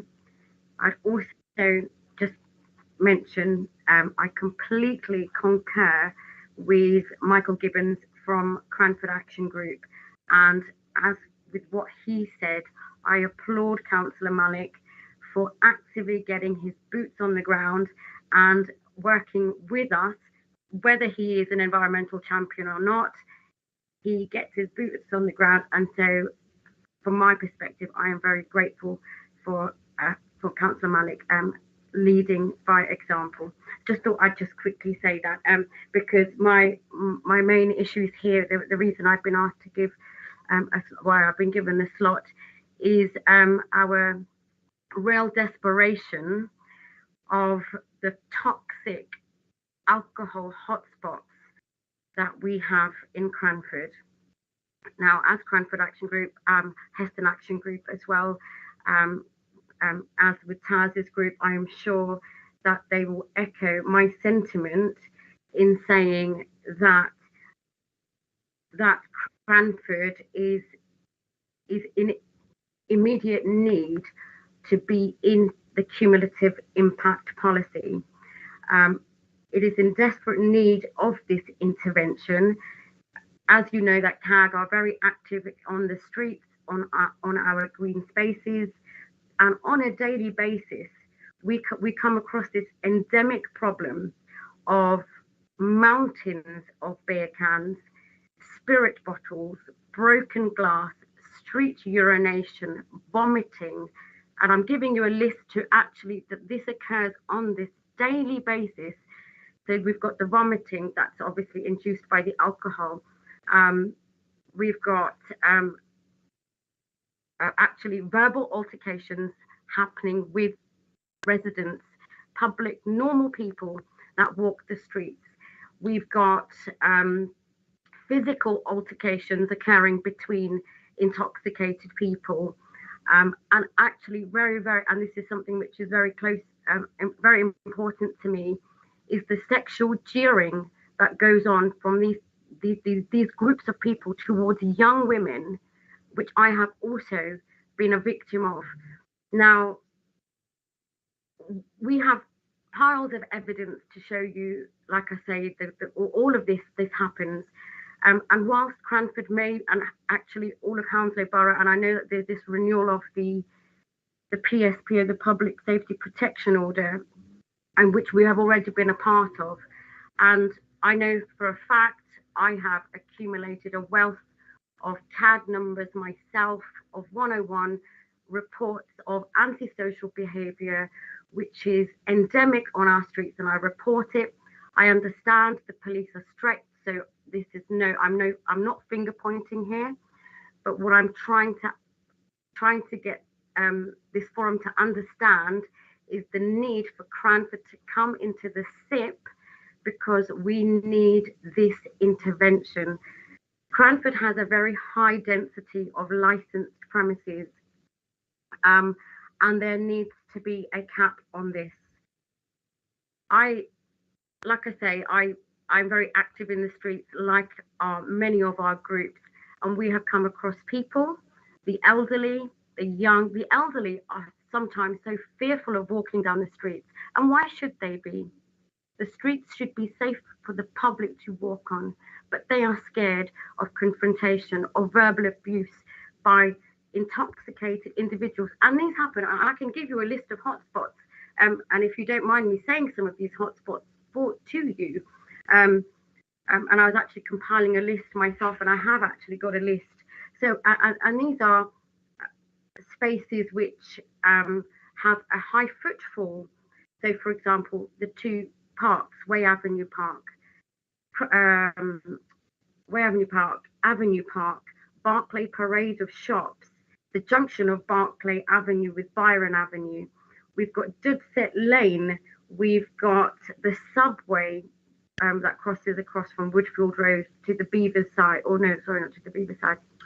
But there's only one subway in Cranford, so I'm sure that we will all resonate with that.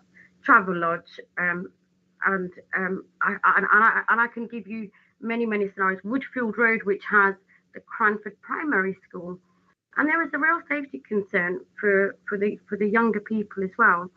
So, why I've come onto this agenda is the importance of getting Cranford into the SIP. I know that Heston Action Group have done a fantastic job into getting parts of Heston into the cumulative impact policy, but we are also campaigning to get Cranford into it as well. And if anyone else wants to add to those comments that I have just had, please do so. But I think that's what I really wanted to say. Amazing. And then if we just go to your question, when we put you on the agenda for the CIP.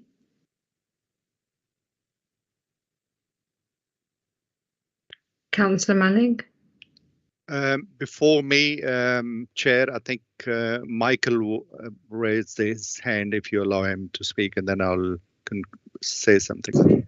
With the CIP, yeah, okay.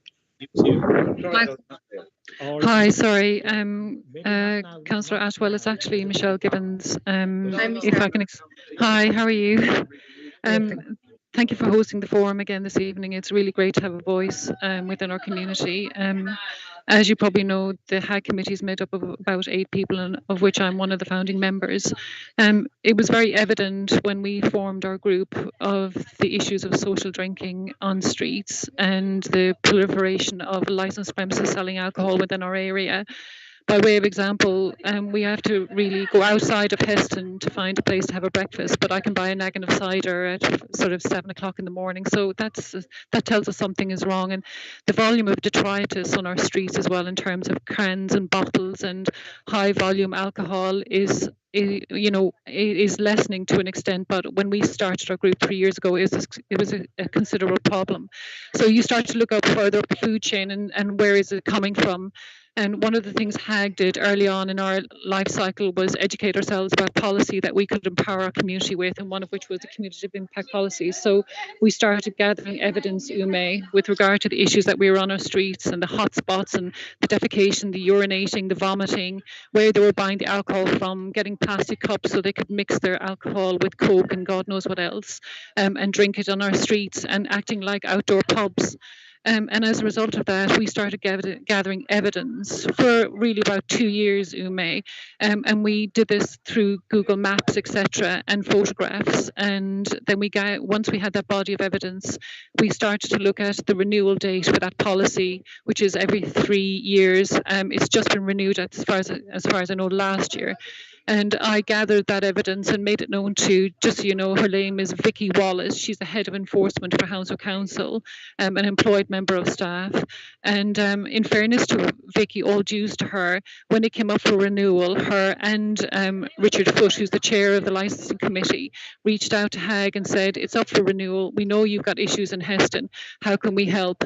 And an external consultant called Make Associates was instructed to oversee the renewal of the policy, but also the expansion of that policy to include Heston.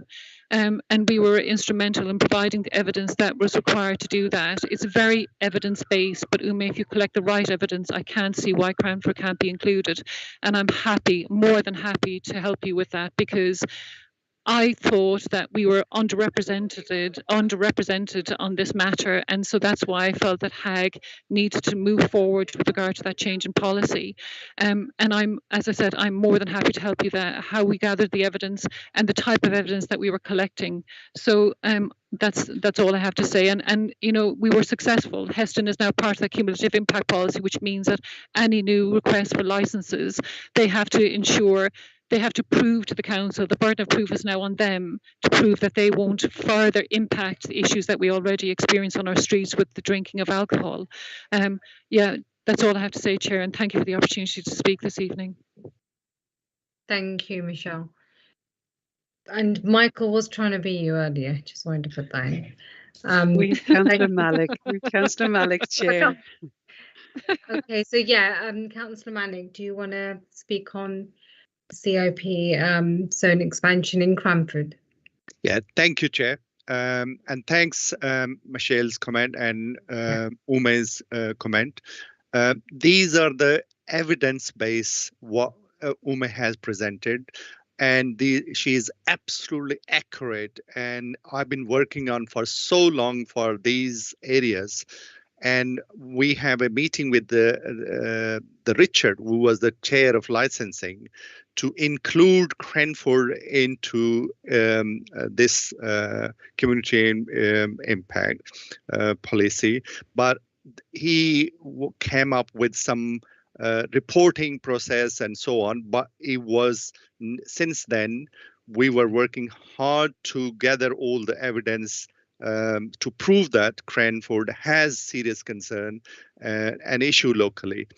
And the part of the concern and the impact which we have is very short distance of the shop. We got 5 alcohol selling license shop.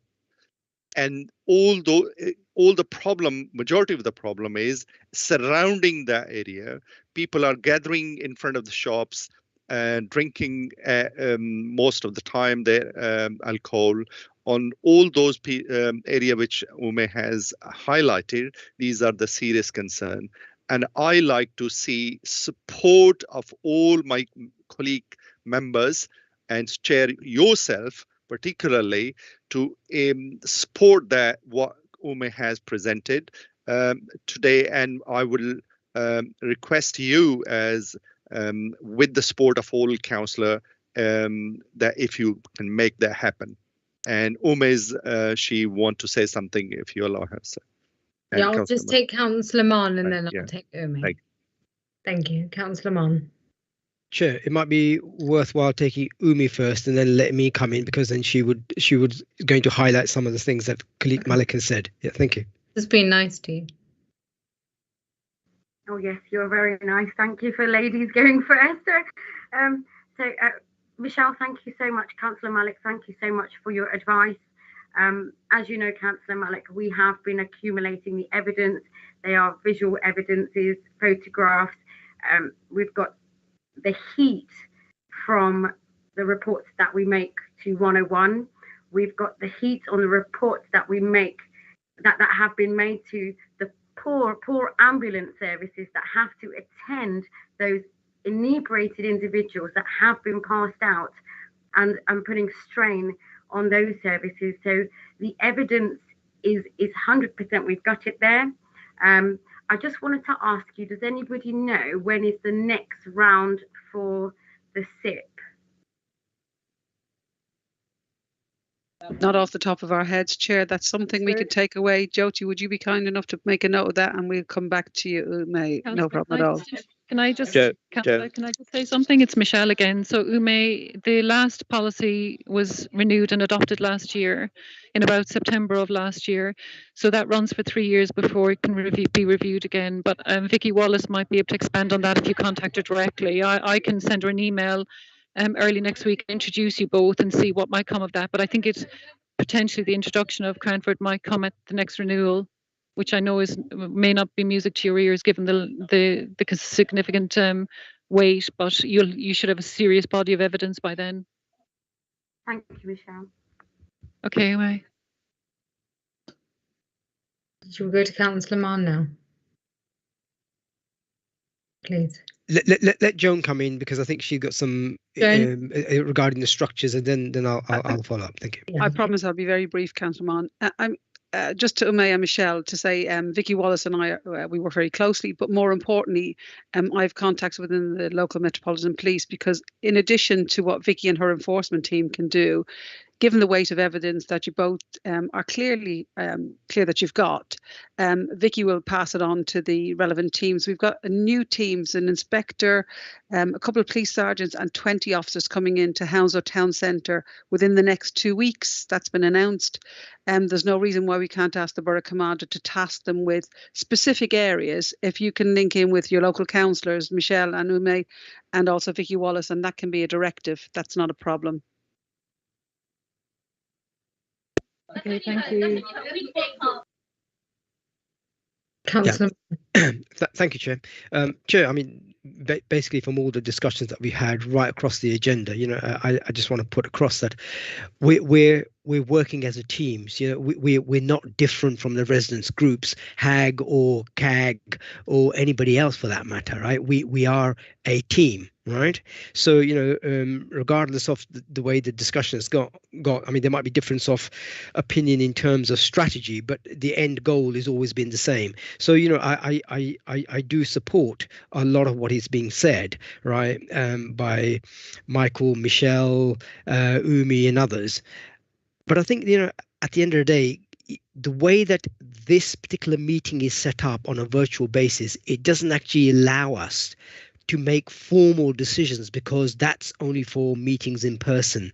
So, I mean, I would like to sort of agree with Councillor Khalik Malik, and he's been a great champion, and I absolutely respect for him, going out in the rain, snow, all weather, everything that he's done up to now has been absolutely fantastic, and long may it continue right on that basis. But as Lily said, we're actually strategic, right? And people shouldn't see us in the sort of form that they've got to invite us for everything, right? And then be seen to be litter picking. We in our own ways do the same job but from a different angle, right?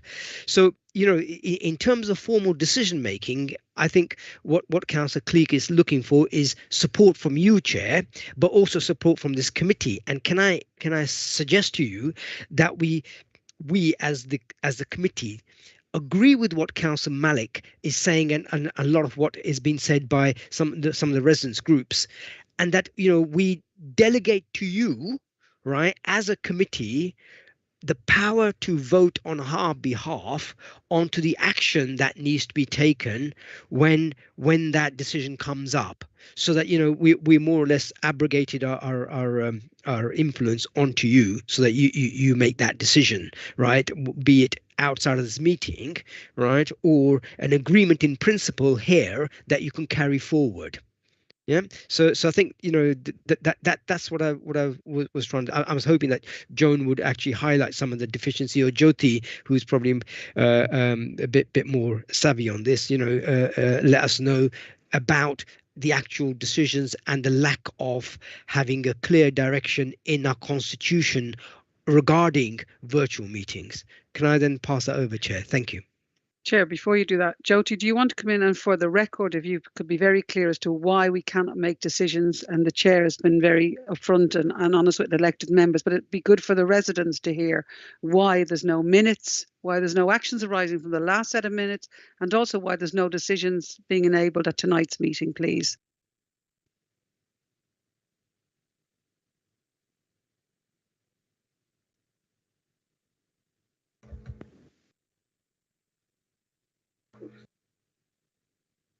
Jyoti, are you with us? Jyoti, are you there?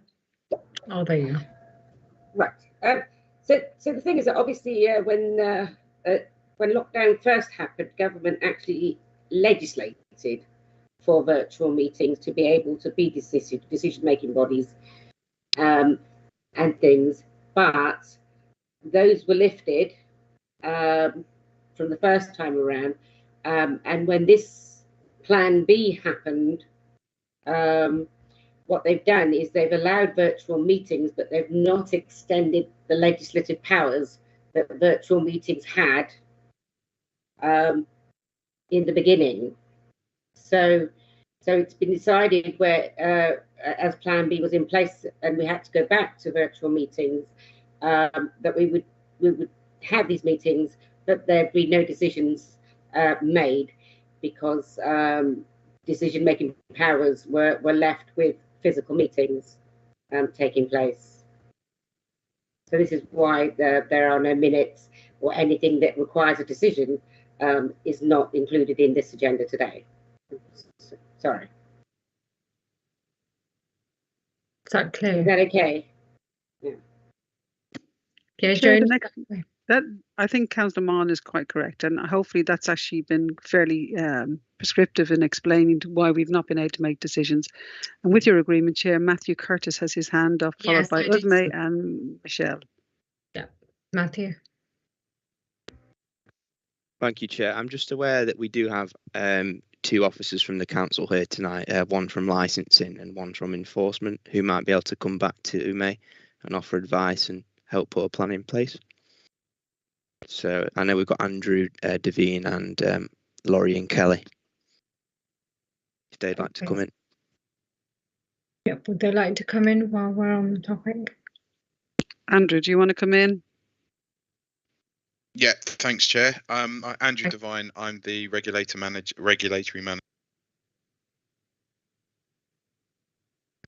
Mute. I take myself off mute. There we go. So Andrew Devine, regulatory manager for community standards. I was involved in the licensing policy review and the cumulative impact review, and did that consultation. So our licensing policy and cumulative impact policy came in at the end of October, start of November 2020. So we're in a position that we're already coming up to the 3 years for its renewal for the CIP. Our licensing policy renews every 5 years, or within sort of 5 years, shall we say. I can say that obviously that we did have respondents wanting the Cranford area to be included, and obviously it is an area that has come up here this evening. The evidence from the research that was carried out into the review during that policy showed that whilst Cranford was clearly suffering from issues relating to public drinking, obviously described by the residents who were affected by that, the area is not wasn't presently included or wasn't included at the time due to a current lack of multiple evidence sources. So with a cumulative impact, obviously, as the name suggests, it is a cumulative impact of premises, but it's not just based on the premises themselves. There are multiple sources that we do look at. So what I would say, in addition to the cumulative impact, is that if there are, shall we say, issues with premises that are there, so it may be issues around adhering to their conditions or their opening times, their licensable activities, then as a premises and as an individual, rather than just under the cumulative impact, to get in contact with our licensing enforcement team or the licensing team as well, because what we can do is obviously the licensing enforcement officers can visit the premises. They can ensure that those premises are adhering to the conditions. They can look at obviously the issues that are occurring in the area, and under the Licensing Act and the 4 licensable objectives, if there are breaches of their license or license conditions, then obviously they can take action, working with the premises to improve that, or if needs be, taking further review or enforcement action on the premises as individuals. As I'd say, so that's what I would say as a point coming out, that I know following the conclusion of our consultation on the policy and the cumulative impact area, it was an area that was highlighted for potential further enforcement, and I would sort of reiterate again that obviously residents, if they are affected by these premises, to get in contact with our licensing enforcement team, and that is licensing enforcement, all one word, at hounslow.gov.uk. That will bring it to. That will bring specific premises to our attention, and obviously I know that I have been in contact with that team. It is separate to the area that I look after with the applications, to be looking at this area as well. Now, that's regarding particular concerns. I suppose the final bit it would be around the evidence. So we will be looking at obviously doing the review as the cumulative impact policy, but I would say there would be no specific guidelines on what evidence can be provided. Obviously, we look at multiple sources, so we will look at police data, we will look at crime stats, we will look at the premises, we will look at ambulance call-outs. There's a whole raft of evidence that we look at when looking at cumulative impact. But with regards to what the residents can do, or the groups, and as Michelle's on the call, what Heston Action Group did for us with it in the last, the information that they were able to collate for the last consultation and the last review of the CIP was great. I think my first thing is to stress that nobody puts themselves in harm's way. No one puts themselves in danger collecting this evidence, making sure that they're doing that when it is safe to do so. But things like photographs, problems of the nuisance, bottles, cans, food waste, unfortunately vomit, urination, damage that you believe to be linked to the customers of any premises type, e.g. off license, for example, off licenses. Obviously, when taking pictures or images, again, just stress your own personal safety while you're doing that. Making sure it should be clear that when the picture, it should be clear for evidence when the picture was taken, preferably with the public space or the premises in that, but essentially and definitely the date and time. The picture, I don't know, new cameras and things, they can be geocoded, but as Michelle said earlier, obviously using Google Maps and recording the days and dates of when photos were taken and where, and that can just be marked on a map maybe as well. And another thing maybe would be to keep a diary, of what's been noticed when, again, obviously if you're out and about, maybe not making that diary entry while you're maybe while you're out and about, but coming back and doing that. All of this kind of evidence, and sightings and recording of information is very, very useful. It'll be a useful body of evidence for us to include, to have that review, or when we do the review, sorry, to include that so that we can then make that assessment and look at the ability and the reasoning if there is a cumulative impact issue there and expanding it into that area. So I hope that's been useful with it, and information on sort of the cumulative impact policy, and obviously the other avenues that are available with regards to licensing enforcement, and obviously just the individual premises as well. Amazing, that's a lot of information. Okay, great. Joan, which order should we take it? Should we take Councillor Barth? I think you have to take Councillor Barth, then Ume's had her hand up, and then Michelle. Yeah, and then we're going to... I don't mind others going before me. I think that's fine. Ume had her hand up, Chair, first. Yeah, Ume. Yeah, Ume, yeah. All right, yeah, thank you very much. Thank you, Andrew. That was very, very helpful. So I've taken on board, and I think it was pretty much echoing what Michelle was also saying with regards to what things that we need to collect, and obviously we have been doing that. But obviously, could you, when you are able to unmute your mic, you said the time for the SIP is coming up. Could you be more precise with that? That's number one. And number two is, now look, obviously, you know, we need to be collegiate with each other. The council, the community, we need to be collegiate with each other. And what struck a chord in me is something that Councillor Mann said, and that is Councillor Mann said that strategic decisions and actions are taken on by the councillors. But we as residents are having to accumulate the evidence to show the problems in our area. So where is the strategic decisions and actions being made by the councillors when the public safety is rife?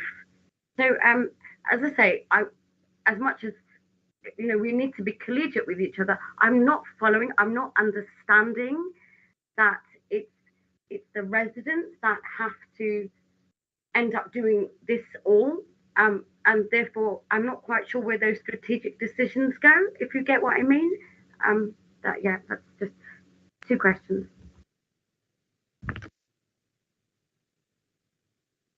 Chair, before inviting Andrew to come back, would you like to take Michelle as your question in the same vein? Yeah. It is, yeah. Well, it's not even a question, it's more of a statement, really.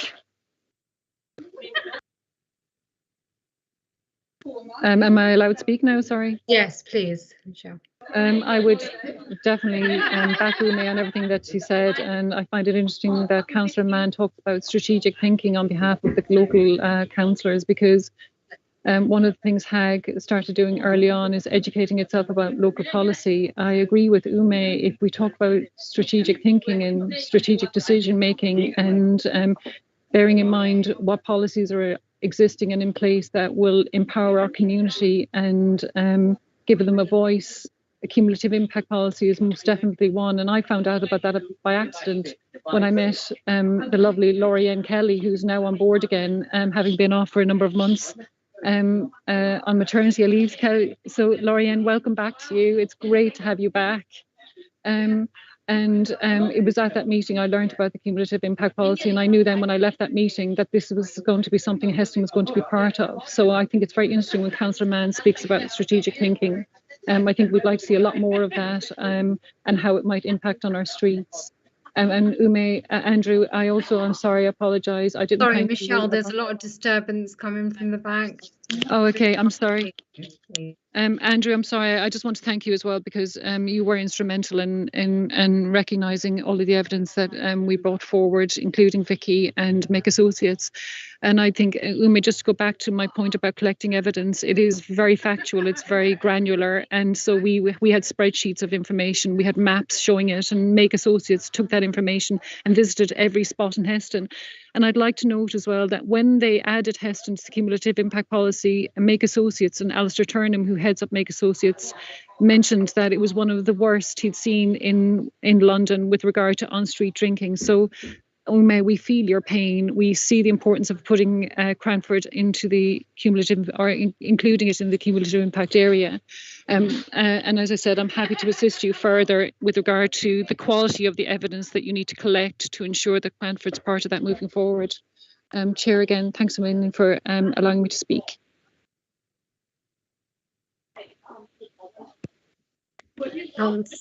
Lorraine, did you want Lily Bar. Councillor Thank you. Thank you, Chair. Do you want me to go next? Yes, please. Yeah, I'm going to be really brief. All I was going to really say was just to touch on the policy, because obviously us as elected members, as councillors, we agreed the policy, we discussed it and we debated at Borough Council. That's where policy is made. And I remember it, and I can't remember when we actually agreed it, but I do remember the discussions around including Heston Action Group into the cumulative impact area. And so there were a lot of discussions around that. And of course, there was consultation at the time. What I was going to suggest, Chair, is obviously Heston Action Group can work with Cranford Action Group, because obviously they provided evidence to be included. But what I was going to suggest, Chair, if Andrew or whoever else is on the call from the department, if they could just give a brief kind of summary or an email. It's kind of like an action plan, really, as to, because obviously it's a 3-year policy, so we're coming up for renewal fairly shortly, but what the process is in terms of them being included. And I know there is an onus on collecting evidence, but I don't think it should be, I don't know, I'd have to rely on Andrew or someone else to advise them that, but I don't think it should be too onerous, because I take the point that Michelle is making, because that's not really part of their job. But nevertheless, I do see they have to be able to feed into it somehow. But I think that would be a good action plan outside of this meeting. Thank you. Laurie and Chair. Hi, thank you, Chair. I just wanted to come and say hello, Michelle and Michael. Nice to see you again. I've just returned from maternity leave. Uma, I'm more than happy to meet up with you aside from this meeting, and if the Chair can circulate my contact details, or Michelle, happy for my contact details to be circulated, we can certainly help with the process. I manage the Council's Enforcement Service, so we deal with a lot of the issues, I suppose, afterwards that you're seeing in terms of street drinking. We can issue fixed penalty notices, we deal with a lot of the litter issues, urination, spitting, etc. And as a result, we will have data on all of that, where it's taking place, and we can certainly assist both the cumulative impact policy generation, but also more than happy to have a chat about where these issues are occurring and what we can do now to help you and to target some of those individuals, because obviously the cumulative impact is important, but it's a long-term project, as we've already discussed, haven't we? So definitely let's get in touch, and I can more than happy to help and put you in touch with my relevant officers for the area. Thank you. Okay, lastly, we're taking Councillor Mann. Chair, just a question to Laurie and Andrew, because obviously much has been made about, evidence gathering. I mean, where does the collection of burden of proof lie? Does it lie with the councillors, or does it lie with the residents who are making those complaints? In terms of, if it's cumulative evidence gathering. I'll leave that to you, Andrew, because it's not really. Yeah. So as Michelle had said, obviously for this, when we first brought in the cumulative impact policy, it was with Make Associates, and they were the ones, and the employed on behalf of the council, with the expertise and the knowledge of gathering that evidence for us, for the council to be able to put it together. On its renewal, on its most recent renewal, we did include, we sort of tried to keep that consistency with the same company, and expand and develop and obviously reassess, because not over time, obviously, premises do move on, they change hands, things develop within town centres.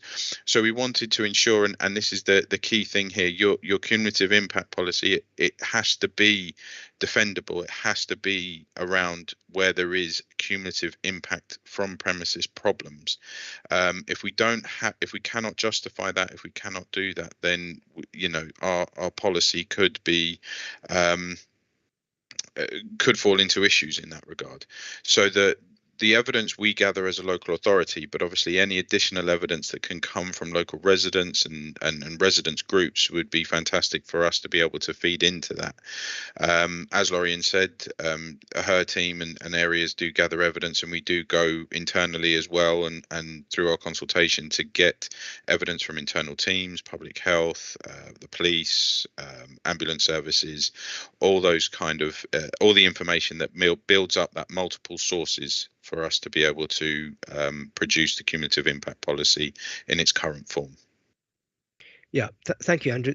That's very useful, because obviously the local authority is the one that's providing the evidence, but then it is supplemented by the residents. It's not totally the residents providing the information, as we're led to believe. I think that as I said to you very much earlier on, Chair, we're a team, the councillors and the residents, because we represent them, and I think that the local authority does their bit and the residents do their bit, and hopefully everything should function properly to get a right resolution at the end. And I'm not talking any different to what I have started saying right at the start, that we are a team. And I sometimes I'm a bit disappointed in that people think of councillors as being everywhere all the time, doing things. We are strategic, and Lily Bath has set the agenda quite right. We do a lot of things, and in terms of HAG, CAG, and others, they get the council support mechanism behind them, and they get the Heston Cranford Area Committee behind them, and that's the strategic element, rather than going a litter picking, which I think some of them have got a mindset on. Thank you. Thank you. I'm happy to take Michelle, but if it could be brief, because we've still got a couple of things on the agenda. Yeah, I'm sorry, I won't stay on it much longer. I think our evidence gathering and sort of how should we say, if I'm going to put it, anal we were, was, to be honest with you, a happy accident. When we consulted them with Make Associates, they went and visited, I think it was in excess of 40 hotspots that were in Heston that we'd identified. I don't necessarily agree with what the point Councillor Mann had mentioned. I still agree with Ume on the matter that we were finding out about these policies by accident, and we were educating ourselves in the process of that. I would be more inclined to say, why aren't councillors raising the issues that they surely are being identified by other residents to them, and highlighting these at past area forums and identifying the policies to address these issues, versus us having to go out and educate ourselves about it.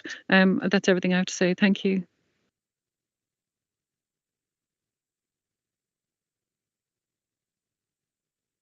Okay. Councillor Bath, I think you finished the boss. I just wanted to say something.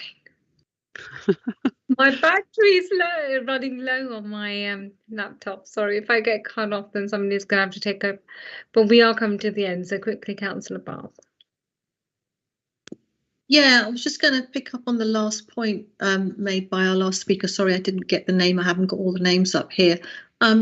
I don't understand why residents are saying they don't know which policies of ours, where the policies come from and how they were decided and how they can get hold of them. I suppose I'm just kind of assuming that it's quite straightforward stuff. We have Borough Council, we agree policy, we set the budget there, and you can find almost everything and anything online in the council website. So I'm a little bit surprised about that, but nevertheless, I think it's an important point. So if people think that they're not able to access decision making and what we've agreed, then I think we need to look at that. But maybe that's a discussion for another day. But I will echo again what Councillor Marner said, it's incredibly important that we do the decision making and the prioritising and the and supporting you, because that's incredibly important. And we do that when we make policy. For example, we agree that the evidence, for example, that Heston Action Group provided, that we agree that they should be included, and that's the sort of part we play. And I think that's an incredibly important part, and I hope that you can understand that. I just want to I just plead that you can understand what our role is, and hopefully maybe we can have a discussion at some stage around how people residents are more aware about how we make policy, and whether how they find it and how they see it and how they listen to debate, because I think that's incredibly important, because we had a consultation on it. So it then amazes me that people don't know anything about it, which is worrying, but obviously we've got to address that problem. Thank you. Thank you, that's great. We're going to move on to... We have to move on to the next two items, Chair. We can't take any more questions, I'm afraid. We've run out of time. Any other business? Chair, we have the questions and answers that we've had come in from 4 residents. With your agreement, I'm actually not going to read out the whole response. What I will do is, so we've had from Yvonne Dias, we've had how to make users of the pavements and road take pride in their neighbourhood and eliminate the litter and dumping. That's been exhausted tonight, and a worthwhile topic. I think all councillors will agree. With your agreement, I will actually post the response directly to Yvonne in regards to the response that's been received from the officers. With regard to the NHS, again, I will put that out to Mrs. Balda. Michael Gibbons had asked about bins, and Tim Hurley has provided a very detailed and lengthy response, which I will put on the web, and that response will be furnished to both Michael and Michelle within the next day or so. And finally, Ken Myers had asked about the purchase of a memorial tree. And very briefly, what Liam has basically said is that the arboriculturist is away on a course. When he returns on Friday, they'll send a short list of locations and spaces, so Mr. Myers can make an informed decision. And he apologises for any unavoidable delays in supporting Mr. Myers' wish to buy a memorial tree. But as I say, all questions will be posted to the YouTube and responses directly to residents. And then the only other item is the survey, Chair. Matthew. Matthew, do you want to explain about the survey? Matthew, can you come in then? Yes, Thank you. Myself and my colleague Sharina from the community development team, and we've put together a short survey that we've attached to the agenda online tonight, and we would encourage all attendees. It's a very short survey, 3 or 4 questions. If you could please complete that and fill that out, and we will use that evidence to sort of think about how we do these every forums in the future, and any future topics you'd like to see, or and ways that we can improve how these run in the future. Thank you very much. Thank you, Matthew. And then any other business? We've got Councillor Malik's hand up, Chair. Oh, sorry, I missed you there. Sorry, Councillor Malik. Thank you, Chair. As I raised earlier on our pre-meeting, and can I raise again now on this committee about the concern which Cranford resident has raised to me about the bus stop going from Cranford High Street towards Cranford Community College by the lay by the bus stop, which potentially is, we assume that the council is planning to change the bus stop, the lay-by they want to cancel that, and then normally bus stop would be on the main bus asphalt area, so which will cause a lot of disruption of the traffic movement, particularly when the school they close and the busy peak time. So therefore, the Cranford resident have serious concern on that. And their concern is to leave the bus stop as it is. So therefore, I'm seeking the support from my colleague, all the members, and probably it would be helpful that if we can all agree to delegate the power to our chair, to work with relevant officer to resolve this issue on behalf of this committee raised by myself. And my second part of concern is, which I have raised with the leader previously, the Cranford High Street is not for the heavy vehicles, particularly at late night. Is this causing a lot of disruption about resident living around that road? Therefore, probably it need to be some action from transport team or whoever is responsible for that to utilize with the HGV vehicles, particularly going towards Heathrow and coming back from Heathrow. They shouldn't be using this Cranford High Street. They should be going towards Bath Road, Jolly Wagner roundabout, and wherever they want to go from there. So probably signage is required for Cranford High Street for not to use by HGV, which is the case.